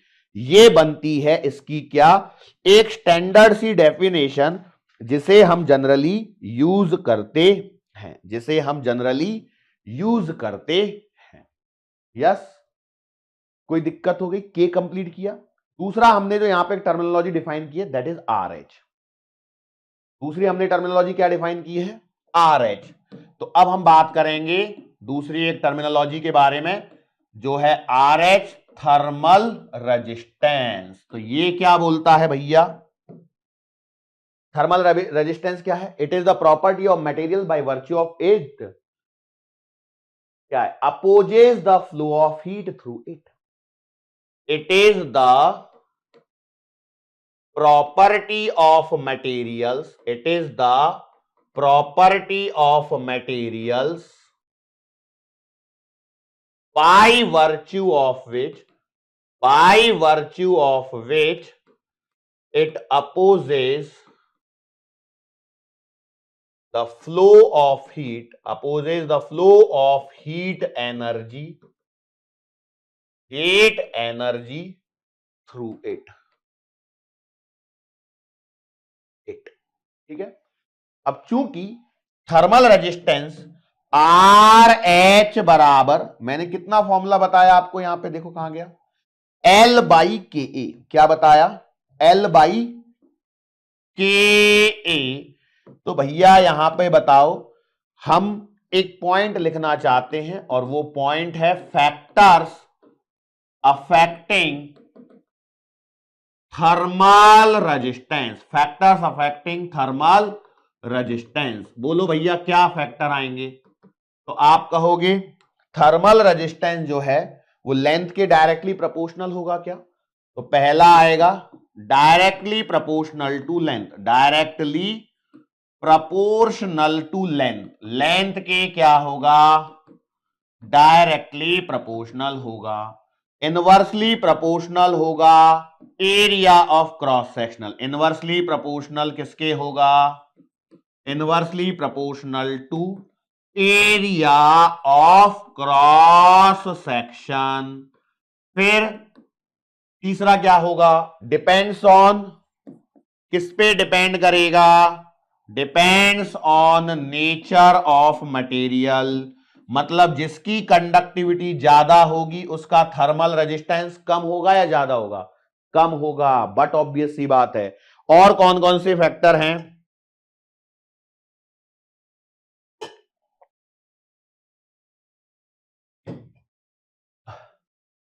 और कौन कौन से फैक्टर हैं? कंडक्टिविटी लिख देता हूं अलग से। पांचवा मीडियम, जिस मीडियम में आप इस पे बात कर रहे हो। और छठवां होता है direction of flow of heat. ये अफेक्टिंग फैक्टर्स हैं जो मुझे पता होना जरूरी है। इसके लिए भी आपको यूनिट्स और डायमेंशंस निकालने हैं। यहां पर मैं आपको एक फिर से होमवर्क दे रहा हूं। होमवर्क क्या है? Find unit and dimensions of what? Thermal resistance. किसके? Thermal resistance. यस और नो? कोई दिक्कत मेरे हिसाब से नहीं होनी चाहिए। मैं उम्मीद करता हूं यहां तक आपको कोई परेशानी नहीं होनी चाहिए। अब यहां पर हम एक पॉइंट डिस्कस करने वाले हैं। वो क्या है? देखो, इतनी देर से जो हम बात कर रहे हैं वहां पर मैंने आपको समझाया कि कंडक्टिविटी जो है वो एक तरह से, थर्मल रेजिस्टेंस हमने पढ़ा, इलेक्ट्रिकल रेजिस्टेंस हमने पढ़ा, इनको हमने लिंक करने की कोशिश। यस और नो? तो अब आपको एक बात पता होनी चाहिए कि क्या good conductor of heat are also good conductor of electricity? Yes और नो? एक क्वेश्चन है। एक क्वेश्चन है, are good conductors of heat, are good conductors of heat also a good conductor of, also a good conductor of electricity? ये एक सवाल है जो मेरे जहन में आया, मेरे दिमाग में आया, हो सकता है आपके भी दिमाग में आया हो। तो एक्चुअली क्या है, इसके लिए एक साइंटिस्ट आए थे, उन्होंने एक अपना लॉ दिया था। साइंटिस्ट का नाम है विडमैन फ्रेंच। विडमैन फ्रेंच नाम ही थोड़ा सा अजीब सा है। तो इसकी स्पेलिंग क्या? विडमैन फ्रेंच, थोड़ा सा इधर उधर हो सकती है स्पेलिंग। उन्होंने बताया कि ratio of thermal conductivity, ratio of thermal conductivity to electrical conductivity, thermal conductivity to electrical conductivity is directly proportional to temperature of body. Sir ये कौन सा लॉ? देखो, इसका नाम वगैरह आपको कहीं नहीं मिलेगा, आपको सीधा सीधा सा ये क्या है, क्या बोलते हैं, सवाल में पूछ सकता है कि good conductors of heat are good conductor of electricity, good conductor of heat are bad conductor of electricity, ऐसा स्टेटमेंट बना के पूछ सकता है। तो यहां पर इन्होंने इस चीज को इस प्रकार से डिनोट किया, इस प्रकार से डिनोट किया कि ये ऐसा होता है, मतलब K बाई सिग्मा जो है वो डायरेक्टली प्रोपोर्शनल है T के, मतलब K बाई सिग्मा प्रोपोर्शनल आ रहा, सॉरी इक्वल आएगा किसी कांस्टेंट इनटू T के। तो भैया K divided by sigma T जो है ये आएगा कांस्टेंट। तो हम डायरेक्टली कुछ नहीं कह सकते हैं, ये डिपेंड करेगा किस बात पर?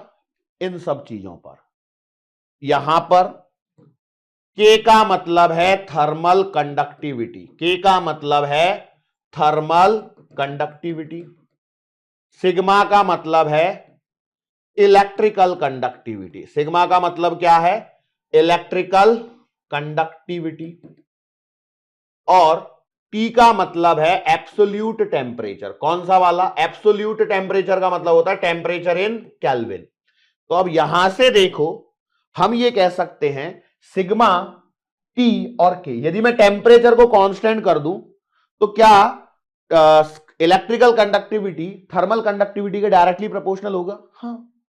तो भैया इसलिए इस सवाल का आंसर क्या आएगा? यस। इस सवाल का आंसर क्या आएगा? यस। क्या आंसर आएगा? यस। तो आपको स्टेटमेंट में सवाल मिलेगा। इस चीज को बतलाया किसने? ये एक साइंटिस्ट के नाम लॉ है। अब देखो, नाम में स्पेलिंग में गलती होने की संभावना को नकारा नहीं जा सकता। वेडमैन फ्रेंच ऐसा ही कुछ तो भी नाम है, कहीं ऐसा ना हो कि फ्रेडमैन और वेंज हो, ये भी हो सकता है, बट आप इस पे फोकस ना कीजिए, मेन चीज ये है।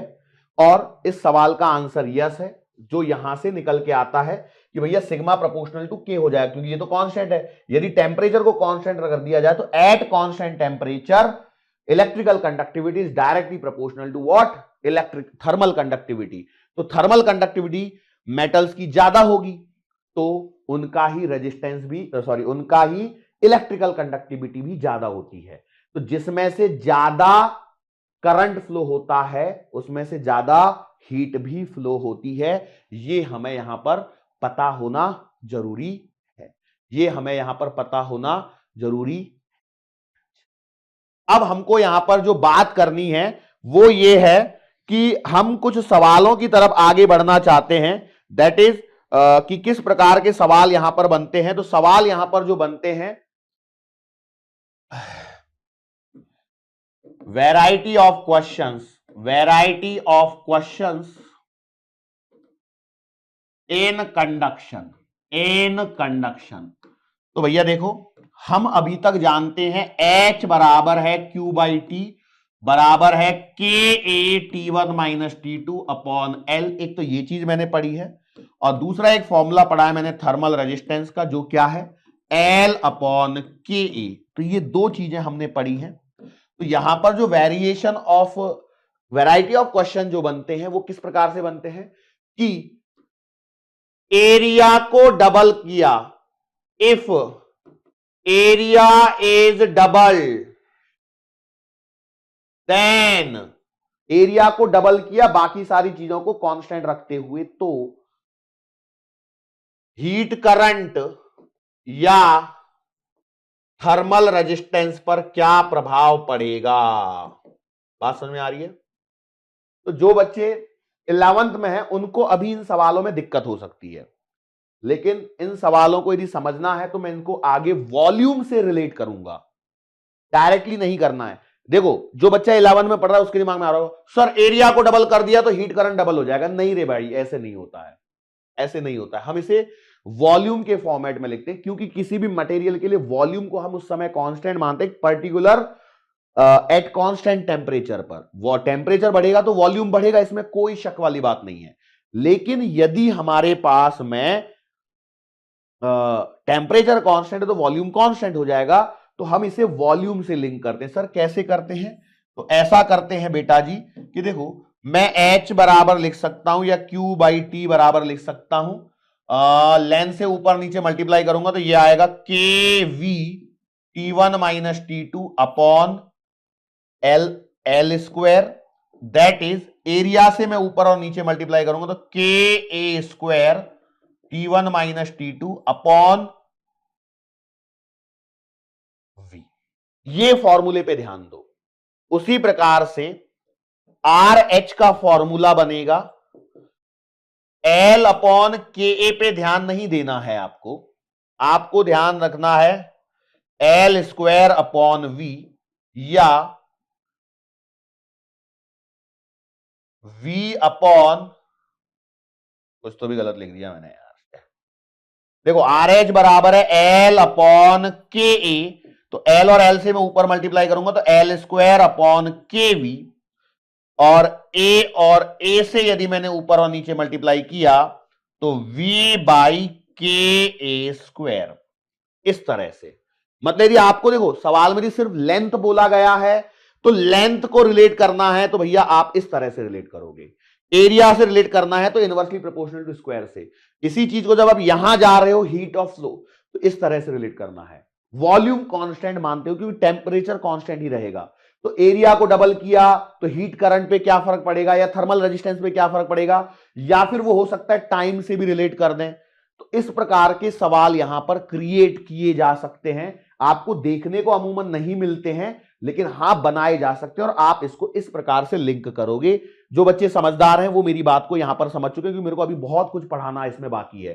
ठीक है, इन सवालों में गड़बड़ी नहीं होनी चाहिए, इन सवालों में गड़बड़ी नहीं होनी चाहिए। यस और नो कि हो जाएगी गड़बड़ी, मेरे हिसाब से तो नहीं होनी चाहिए।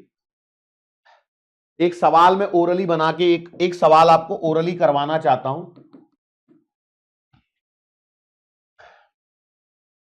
Rod A B of length 20 metre has cross sectional area 20 centimetre square has its thermal conductivity thermal conductivity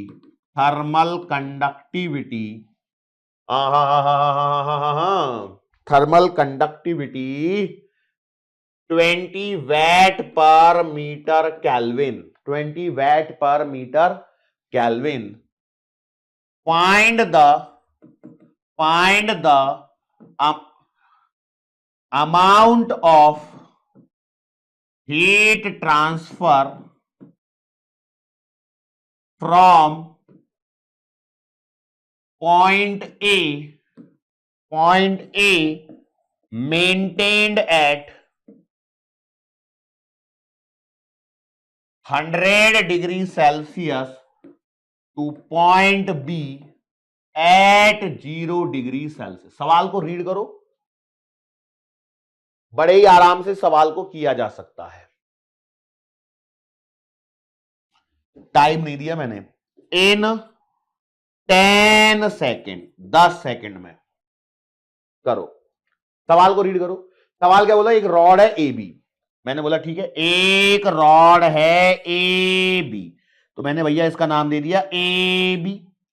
इसकी लेंथ कितनी है? 20 मीटर, तो भैया इसकी लेंथ दे रखी है 20 मीटर। इसका एरिया ऑफ क्रॉस सेक्शनल दे रखा है 20 सेंटीमीटर स्क्वायर, तो भैया इसका एरिया दे रखा है 20 सेंटीमीटर स्क्वायर। फिर क्या बोला गया है? इसकी थर्मल कंडक्टिविटी दे रखी है, तो K बराबर दे रखा है 20 watt per metre kelvin. Find the amount of heat transfer from point A maintain at 100 degree celsius, ये है 100 degree celsius, to point B at 0 degree celsius in 10 second, और टाइम दे रखा है 10 सेकेंड। अब देखो मैंने तो सीधा हीट पूछ लिया, लेकिन इसमें सवाल कितने बन सकते हैं? 2 सवाल बन सकते हैं, एक थर्मल रेजिस्टेंस, एक ये एनर्जी का, और तीसरा सवाल बन सकता है हीट करंट का। तो मैं आपसे चाहता हूं कि आप तीनों सवालों को डील करो, तो चलो करो भैया। तो मैं यदि आपसे बोलूं पहला सवाल थर्मल रेजिस्टेंस, तो बोलो भैया थर्मल रेजिस्टेंस कितना आएगा? तो आप बोलोगे आर एच बराबर कितना आएगा? बोलो, आप लिखोगे L बाई के ए। तो आर एच एल कितना है? L कितना है?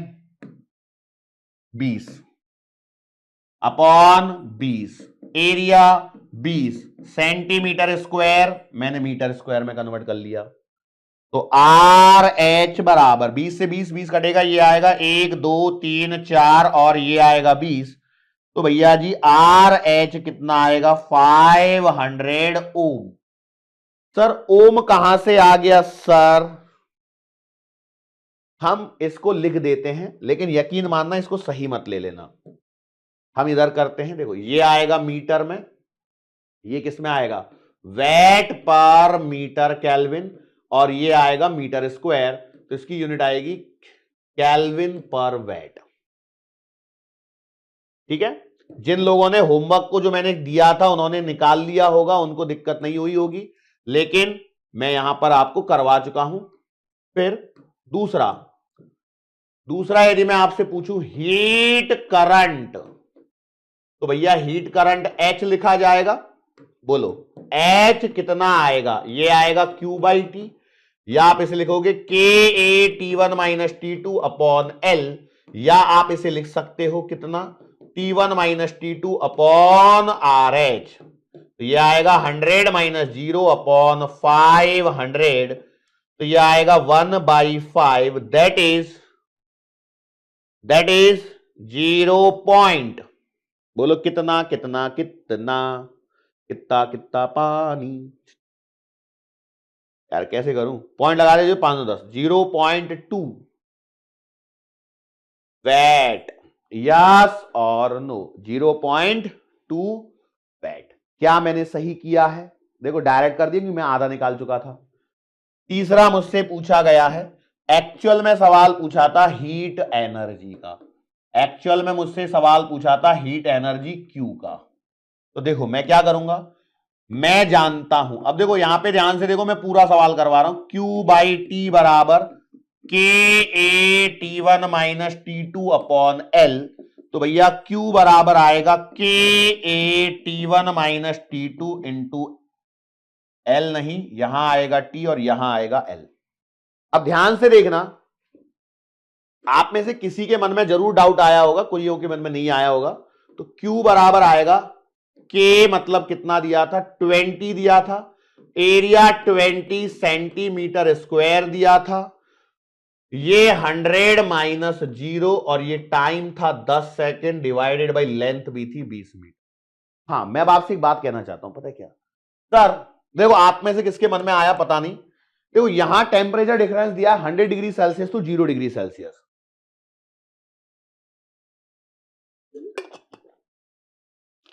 और जब मैं यूनिट यूज कर रहा हूं तब मैं कर रहा हूं केल्विन में। तो ऐसे कैसे, ऐसे कैसे, तो याद करो मैंने आपको दिखाया समझाया था एक बार, टेम्परेचर डिफरेंस की जब बात आती है तो 100 डिग्री सेल्सियस का टेम्परेचर डिफरेंस और 100 केल्विन टेम्परेचर डिफरेंस सेम ही होता है, जिसे मैंने 1 डिग्री सेल्सियस और 1 केल्विन के कंपैरिजन से बताया था। तो 20 से तो 20 गया, तो ये आ गया देखो 20 10 टू द पावर माइनस 4, ये आ गया 100 और ये आ गया 10। तो Q बराबर आ गया कितना, 1 2 3 4 जीरो उड़ गई, तो ये आ गया 2 जूल। ये है आंसर। कर सकते हो कि नहीं कर सकते, पक्का? इस तरह का सवाल यदि आपको कुछ पूछे आप कर लोगे। अब हमें जो यहां पे अगला जो पॉइंट डिस्कस करना है मेनली वो है बेटा,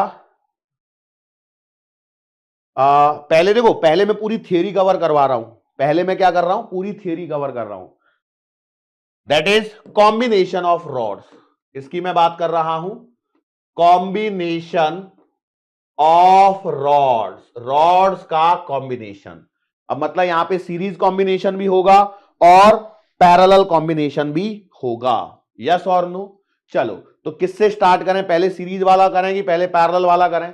तो पहले हम करने वाले हैं सीरीज कॉम्बिनेशन। सवाल तो मैं करवाऊंगा लेकिन पहले थियरी पूरी पढ़ लें, क्योंकि टॉपिक वही चल रहा है इतनी देर से, कोई टॉपिक में अंतर नहीं आया है। तो डाल लो भैया हेडिंग, पहले सीरीज कॉम्बिनेशन की बात करते हैं। कॉम्बिनेशन ऑफ रॉड्स में दो ही टाइप होंगे, पहला हमारे पास में आएगा सीरीज कॉम्बिनेशन और फिर दूसरा कौन सा आएगा, पैरेलल कॉम्बिनेशन। ठीक है, दो ही बात करनी है, सीरीज कॉम्बिनेशन और दूसरा हमें पढ़ना है पैरेलल कॉम्बिनेशन। सर इसमें सवाल क्या बनेगा, रुक तो जाओ पहले मैं बता तो दूं। तो हमने हेडिंग डाल दी भैया, पहला series combination, series combination of rods. Basically हम बात कर रहे हैं मेटालिक रॉड्स की, मेटालिक रॉड्स। तो यहां पर कहानी क्या हो रही है देखते हैं। हमने बोला सपोज, हमने माना n rods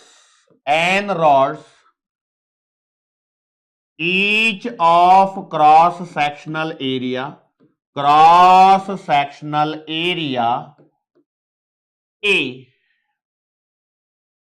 having length L1 L2 L3 up to so on Ln, and thermal conductivities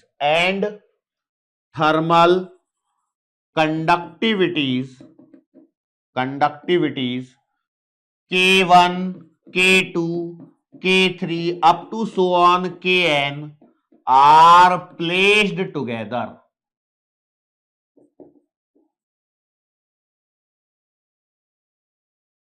Maintained at temperature T1 and T2 as shown। मतलब कैसे भैया, देखो हमारे पास में ये है, देखो इसको एक काम करते हैं अपन, ऐसे नहीं करते, मैं डायरेक्टली बना के खींच देता हूं ना इसको।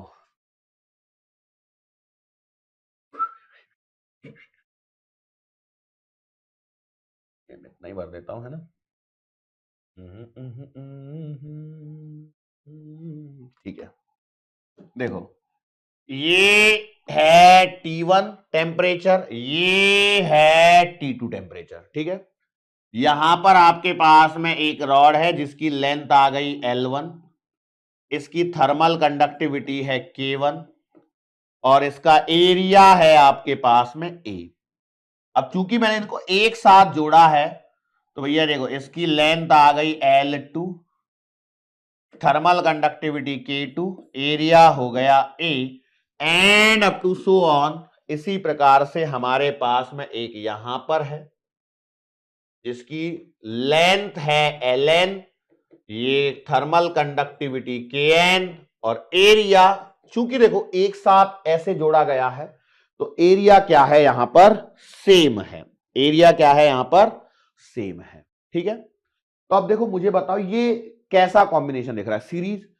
क्या आप रिकॉल कर सकते हैं, जूनियर क्लासेस में भी आपने पढ़ा होगा सीरीज कॉम्बिनेशन ऑफ रेजिस्टेंस, पढ़ा है क्या, बिल्कुल पढ़ा होगा ना, बिल्कुल। तो अब मैं यहां पे उसको शुरुआत करने से पहले मैं बोलता हूं कि फर्स्ट रॉड का थर्मल रेजिस्टेंस कितना आएगा, तो आप बोलोगे L1 अपॉन K1A।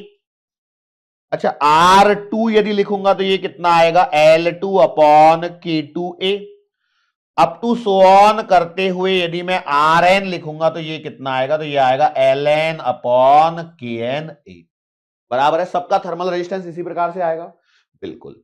अब यदि मैं आपसे पूछता हूं क्या इक्विवेलेंट थर्मल रेजिस्टेंस, तो आप क्या बोलोगे, तो आप कहोगे आर इक्विवेलेंट जो आएगा वो आना चाहिए R1 plus R2 plus up to so on और Rn। क्या ये बात सही है?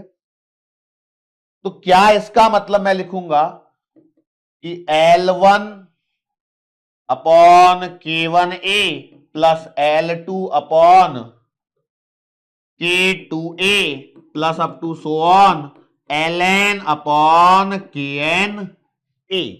क्या ये बात सही है? हां सर जी, बात तो सही है। तो R1 के लिए मैं L1 लिख रहा हूं, R2 के लिए L2 लिख रहा हूं, R1 के लिए K1 लिख रहा हूं, R2 के लिए K2 लिख रहा हूं। तो क्या मैं R इक्विवेलेंट की जगह पे L equivalent upon K equivalent into A लिखना चाहिए, क्योंकि एरिया सेम है। तो आपने बोला हां सर, इस बात पे हम एग्री कर जाएंगे। अब सवाल ये है मेरा यहां पर कि भैया मुझे बताओ L इक्विवेलेंट कितना आएगा, टोटल लेंथ मतलब आएगी L1 plus L2 plus up to so on Ln आएगा क्या, बिल्कुल। तो अब मैं यदि इसको यहां पे कर देता हूं पुट, तो मुझे क्या मिलेगा, L1 plus L2 plus up to so on Ln divided by K equivalent बराबर, सर ए भूल गए भैया, ए सब जगह कट गया, तो ये आएगा L1 अपॉन K1 प्लस का L2 upon K2 plus up to so on Ln upon Kn। Sir इससे क्या प्रूव कर रहे हो, इससे मैं इधर उधर मल्टीप्लाई डिवाइड कर दूं तो क्या आएगा जरा देखना,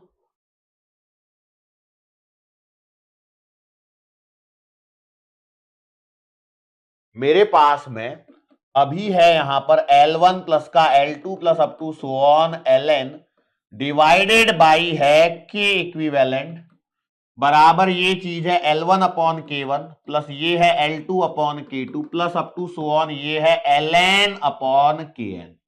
मैंने बोला हां। अब यदि मैं इसको मल्टीप्लाई करके रख दूं, मतलब इसको एक काम करो, मल्टीप्लाई नहीं, पहले मैं इसको रेसिप्रोकल ले लेता हूं। तो रेसिप्रोकल लेने पर मेरे पास में आएगा K equivalent upon L1 plus L2 plus up to so on Ln और यहां आएगा 1 whole divided by L1 by K1 plus L2 by K2 plus up to so on Ln by Kn। Yes और no, यही आएगा।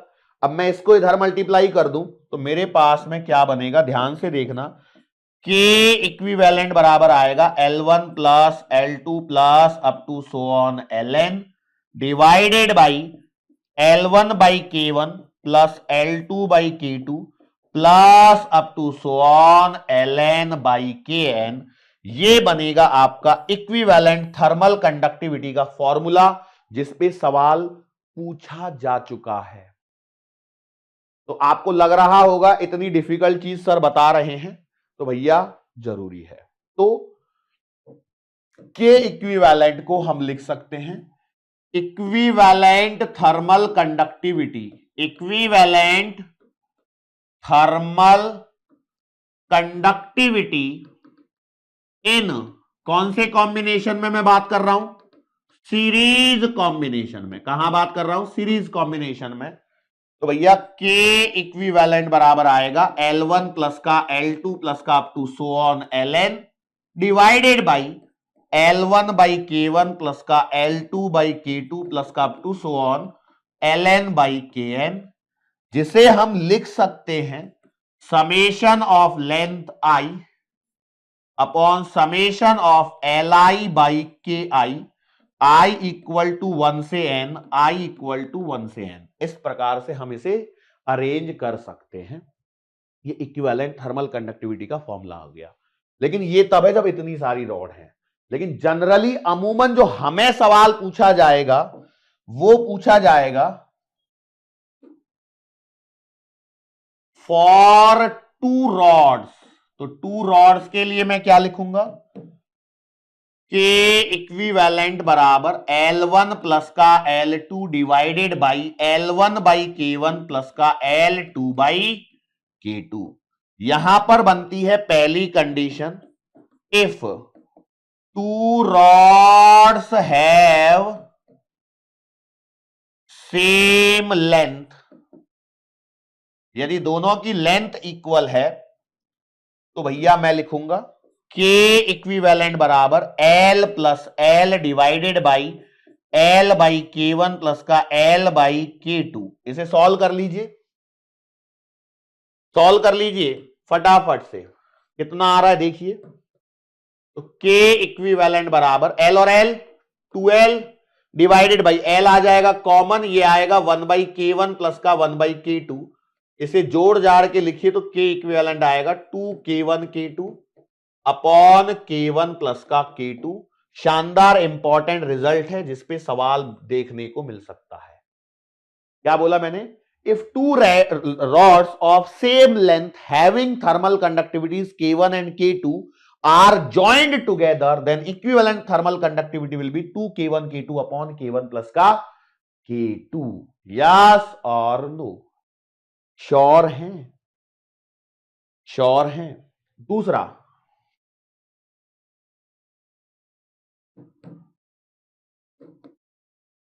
two rods of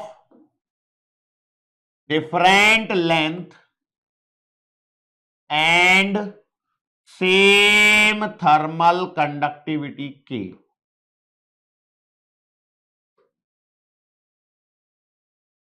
निकालना चाहिए क्या? नहीं निकालना चाहिए, जरूरत ही नहीं है। लेंथ अलग अलग है लेकिन थर्मल कंडक्टिविटी सेम है। तो भाई कॉमन सेंस लगा लो यार, क्या करोगे? आप तो यही लिखोगे ना, के इक्विवेलेंट बराबर L1 plus L2 divided by L1 by K1 plus का L2 बाई K2। तो आप जरा दिमाग लगाना। अब यहां पे इसे लिखा L1 प्लस इसे लिखा L2, इसे लिखा L1 बाई K प्लस इसे लिखा L2 बाई K। सही है? यहां से K को कॉमन निकाल लो तो क्या आ जाएगा? के इक्विवेलेंट बराबर, के कॉमन निकालो, निकाल लो पहले तो, मैं तुम्हारी मन की तसल्ली करवा देना चाहता हूं। तो ये 1 बाई के, तो ये आएगा L1 प्लस L2, तो ये तो कट गया, तो ये के तो ऊपर चला जाएगा ना। तो ये बुद्धिमानी थी नहीं, लेकिन मैं बोला चलो देखते हैं कितने लोग अपनी बुद्धि का प्रयोग करते हैं। ठीक है, तो ये करना नहीं था, ये सिर्फ बताया मैंने। सवाल वही है जो मैं बता रहा हूं, वही सवाल बनेंगे। अब देखो हमने ये कर लिया, कौन सा कर लिया? सीरीज कॉम्बिनेशन मैंने यहां पे कंप्लीट किया, series combination of metallic rods. तो सिमिलर वे में हम बात करते हैं एक और पॉइंट जो मैं यहां पे बताना चाहता हूं, क्योंकि ये सीरीज में जुड़े हैं तो इसका मतलब इनका एरिया ऑफ क्रॉस सेक्शन क्या था, सेम। तो सवाल में ध्यान रखना, यदि area of cross sectional same है मतलब वो सीरीज में जोड़ रहे हैं।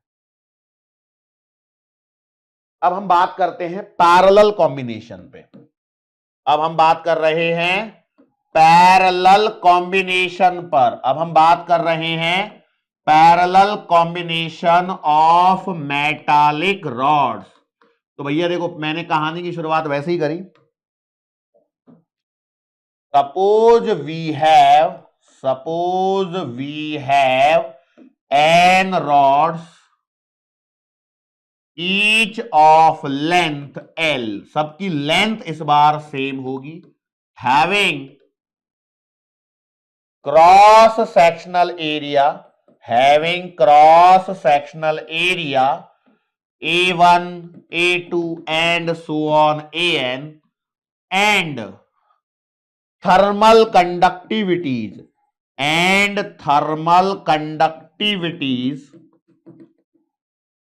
K1, K2 up to so on Kn are joined together as shown। तो भैया देखो, हम इसको ऐसा कर रहे हैं। चलो यार, मैं मेरे मन से ही करता हूं। हाँ सुनो, हमारे पास में है ये एक रॉड, ओके। फिर मेरे पास में है ये एक दूसरी रॉड, ये मैंने थोड़ी मोटी बना दी। फिर मेरे पास में है ऐसे तीसरी रॉड, जरूरी नहीं है एक इसको मोटा बनाना है। ऐसे ही मेरे पास में है ये एक और रॉड, ठीक है। सबकी जो लेंथ है ना, वो सेम है L। इस साइड में टेम्परेचर T1, इस साइड में टेम्परेचर T2। हर एक का एरिया ऑफ क्रॉस सेक्शन भैया इसका है A1, इसका है A2, इसका है A3 अप टू इसका है AN। Thermal conductivity K1, K2, K3 और Kn, बराबर। तो मैं यहां पर पहले वाले का थर्मल रेजिस्टेंस कितना लिखूंगा, L by K1 A1। R2 कितना लिखूंगा, L बाई K2 A2। और सो ऑन Rn कितना लिखूंगा, L बाई Kn AN। अब चूंकि मैंने इनको कनेक्ट किया है किसमें, पैरेलल कॉम्बिनेशन में। किसमें कनेक्ट किया है, पैरेलल में। तो भैया पैरेलल में हम क्या लिखेंगे, जैसे रेजिस्टेंस करते फॉर पैरेलल कॉम्बिनेशन, रेजिस्टेंस क्या होता है, फॉर पैरेलल कॉम्बिनेशन रेजिस्टेंस क्या होता है। तो आप बोलोगे सर जी 1/R इक्विवेलेंट बराबर 1/R1 प्लस का 1/R2 प्लस का 1/R3 एंड प्लस का up to so on 1/Rn, ऐसे होता है क्या। बस इसी चीज को यहां पर फॉलो कीजिए। तो मैं यहां लिखूंगा 1/R इक्विवेलेंट, मतलब L equivalent upon K equivalent A equivalent, सही है, इक्वल 1/R1 क्या आएगा, L by K1 A1 plus 1/L by K2 A2। अब देखो यहां पे ध्यान देना, plus up to so on 1 whole divided by L by Kn AN, सही है। अब L इक्विवेलेंट क्या रहेगी भैया, इक्विवेलेंट लेंथ तो इतनी रहेगी ना सब में, यहां से यहीं तक जाना है। तो आपके पास में L इक्विवेलेंट आएगा L, लेकिन A इक्विवेलेंट क्या आएगा, A1 plus A2 plus up to so on AN। क्योंकि एरिया देखो ये जुड़ जाएगा क्रॉस सेक्शन का, तो एरिया जुड़ के A इक्विवेलेंट इस प्रकार से बनेगा। बस तो यहां पे पुट करो तो हमें क्या मिलेगा, इट इंप्लाइज, देखो 1 whole divided by L equivalent की जगह L, K इक्विवेलेंट की जगह ये, और इसकी जगह आएगा A1 plus A2 plus up to so on और AN। क्या ये वाली बात सही है, बराबर 1 whole divided by L by K1 A1 plus 1 whole divided by L by K2A2 plus 1 whole divided by L by KNAN। इतना समझ में आया? अब समझो, अब आप एक पॉइंट को समझना, A whole divided by B upon C लिखा है तो इसे लिखते हैं A into C divided by B. ये पॉइंट आपको आना चाहिए। आप 10th पास करके ऊपर बढ़ चुके हो अब क्लासेस में, तो आपको इतना बेसिक आना ही चाहिए। यस और नो?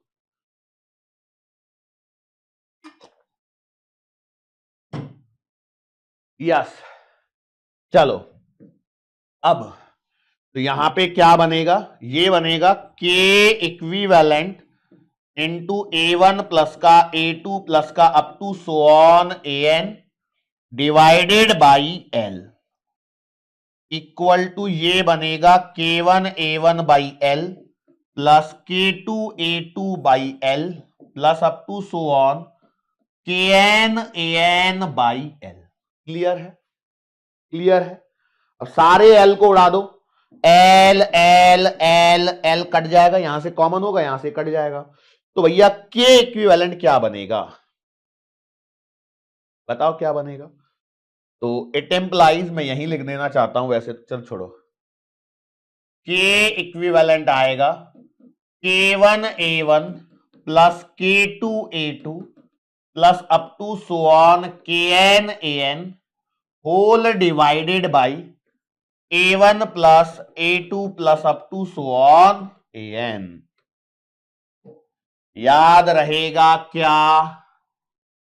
यदि यही चीज मैं लिखता हूं for two metallic rods, for two metallic rods, तो हमारे पास में K इक्विवेलेंट आएगा K1A1 plus K2A2 upon A1 plus A2। देखो लेक्चर खत्म होने के बाद में खुद से न्यूमेरिकल जरूर करना, जाके देखना प्रीवियस ईयर क्वेश्चंस को उठा के देखना, क्या आपको ये जो चीजें पढ़ाई जा रही हैं उससे रिलेटेड क्वेश्चन देखने को मिलते हैं या नहीं मिलते हैं। जितना पढ़ाया जा रहा है उतने क्वेश्चंस को ढूंढो। देखो जब आप क्वेश्चंस को जाके ढूंढोगे, जैसे मान लो आपके पास में कोई प्रीवियस ईयर क्वेश्चन की किताब है और उसमें चैप्टर वाइज क्वेश्चन दे रखे हैं, मान लो चैप्टर वाइज दे रखे हैं, तो आप क्या करो ना, उस चैप्टर में पहुंच जाओ, ये थर्मल प्रॉपर्टीज ऑफ मैटर में ढूंढो कि मैं, जैसे क्वेश्चन नंबर 1 दिया ये कौन से फॉर्मूले का है, क्वेश्चन नंबर 2 दिया ये कौन से फॉर्मूले का है। इनको यदि आप ढूंढोगे ना तो इससे आपकी एबिलिटी बढ़ती है, इसलिए ये काम जरूर करना चाहिए। Now next point, if two metallic rods, if two metallic rods of same length and same cross sectional area, of same cross sectional area having thermal conductivities, जिनकी थर्मल कंडक्टिविटी क्या है, K1 and K2 are joined parallel, then their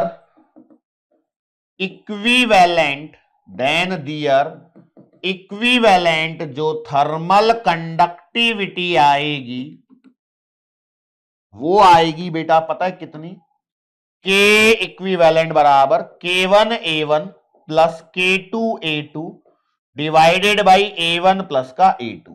ठीक है, parallel है तो मैंने ये formula लिख दिया 2 के लिए। अब चूंकि एरिया है सेम तो A1 बराबर है A2 बराबर है A, तो आपके पास में K इक्विवेलेंट आएगा K1 प्लस का K2 डिवाइडेड बाई 2। जाके प्रीवियस ईयर के सवालों को देखना जरूर, आपको मिलेगा जरूर। जहां तक मुझे याद है पैरेलल कॉम्बिनेशन पे उन्होंने सवाल पूछा हुआ है। ठीक है सर, हो गया आज के लिए सर, छोड़ दो सर, बहुत हो गया, ऐसे लग रहा है कितना पढ़ लिए हैं।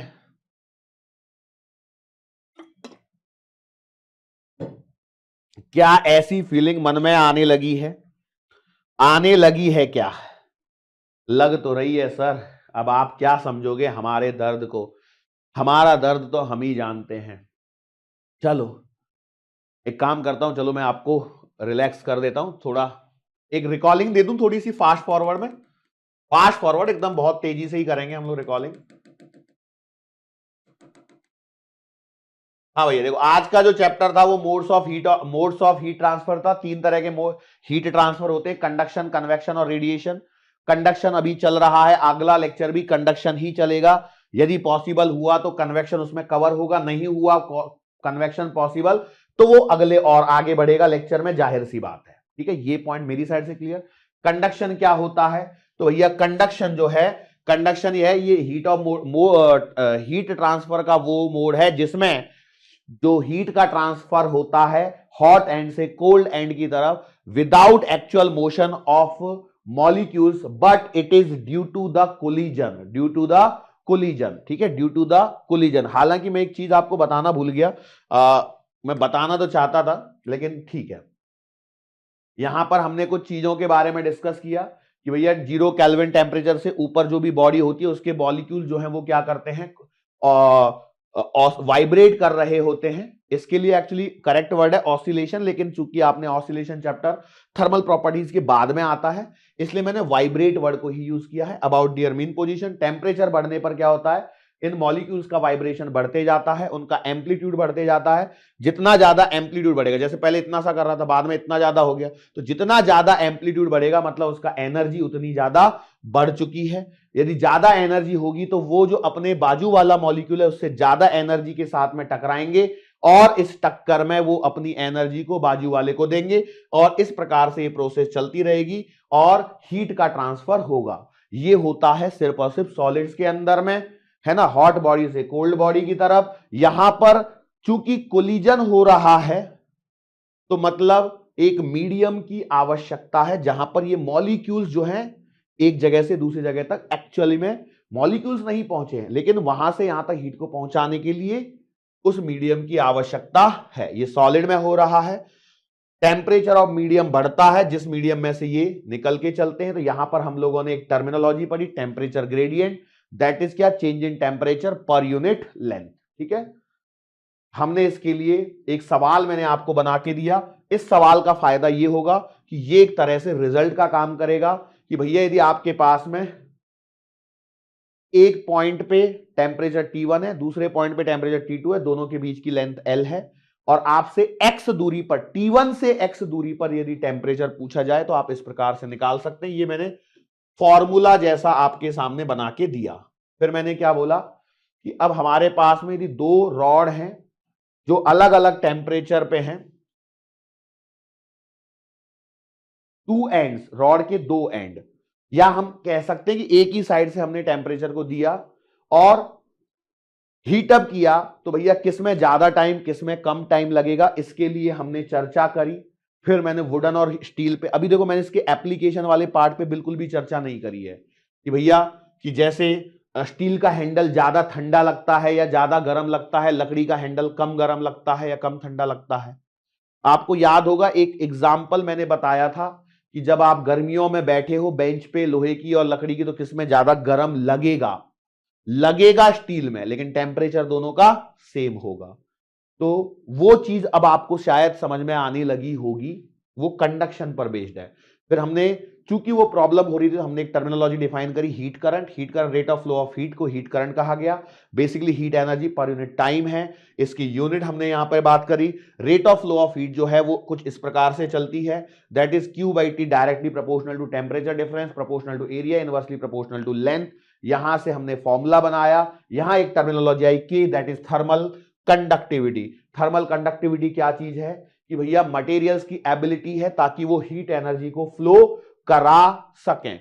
अब इस चीज को समझाने के लिए मैं यहां पे बार बार रॉड ले रहा था, उसका कुछ एरिया, क्रॉस सेक्शन, ये सब लिया। इसको मैंने लिंक किया किससे, इलेक्ट्रिकल रेजिस्टेंस से। ये आप चीजें यहां पर देख सकते हो। मतलब यदि मुझे, मान लो यदि किसी बच्चे को थोड़ा सा इसका नॉलेज है तो उसके लिए ये चीजें बहुत ज्यादा खतरनाक नहीं लगेंगी।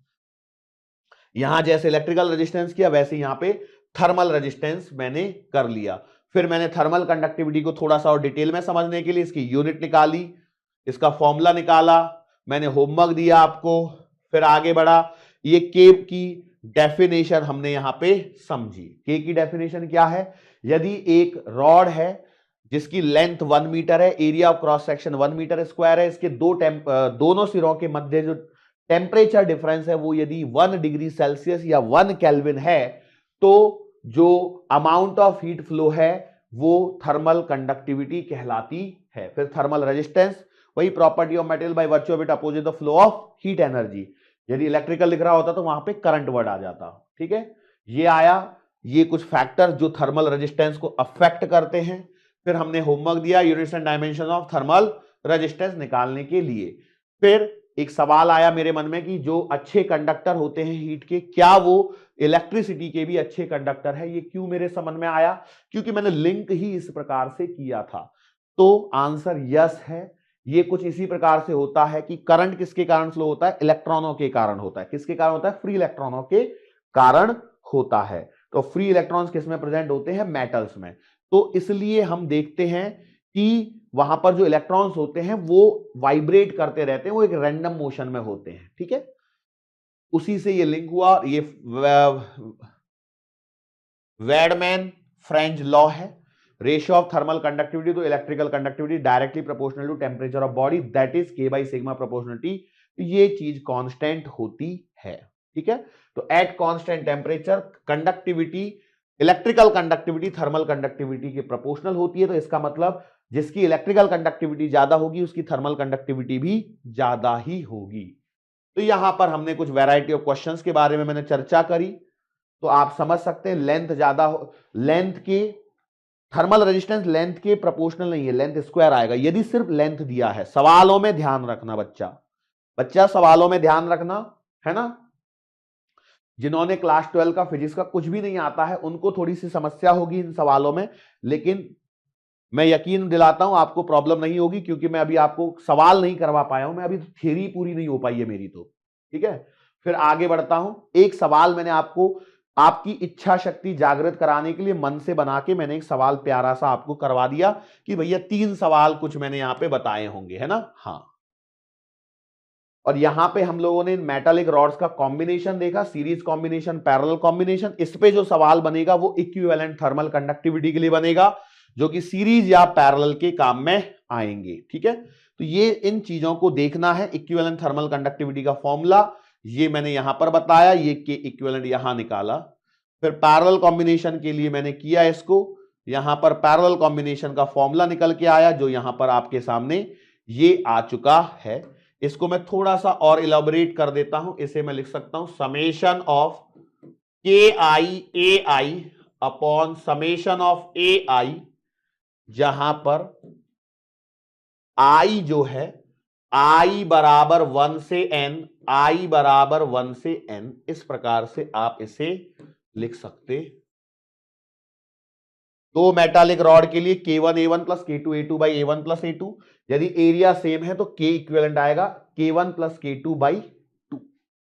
That's it. ये हमारे पास इतने फॉर्मूले थे, इतना चीजें हम लोगों ने यहां पे कवर कर ली है। यस और नो, कोई दिक्कत तो नहीं ना होगी? श्योर। चलो, सो कई लोगों को दुख होने लगा होगा, दर्द होने लगा होगा, तो उनकी बात को मानते हुए मैं यहां पे अपने लेक्चर को रोक लेता हूं।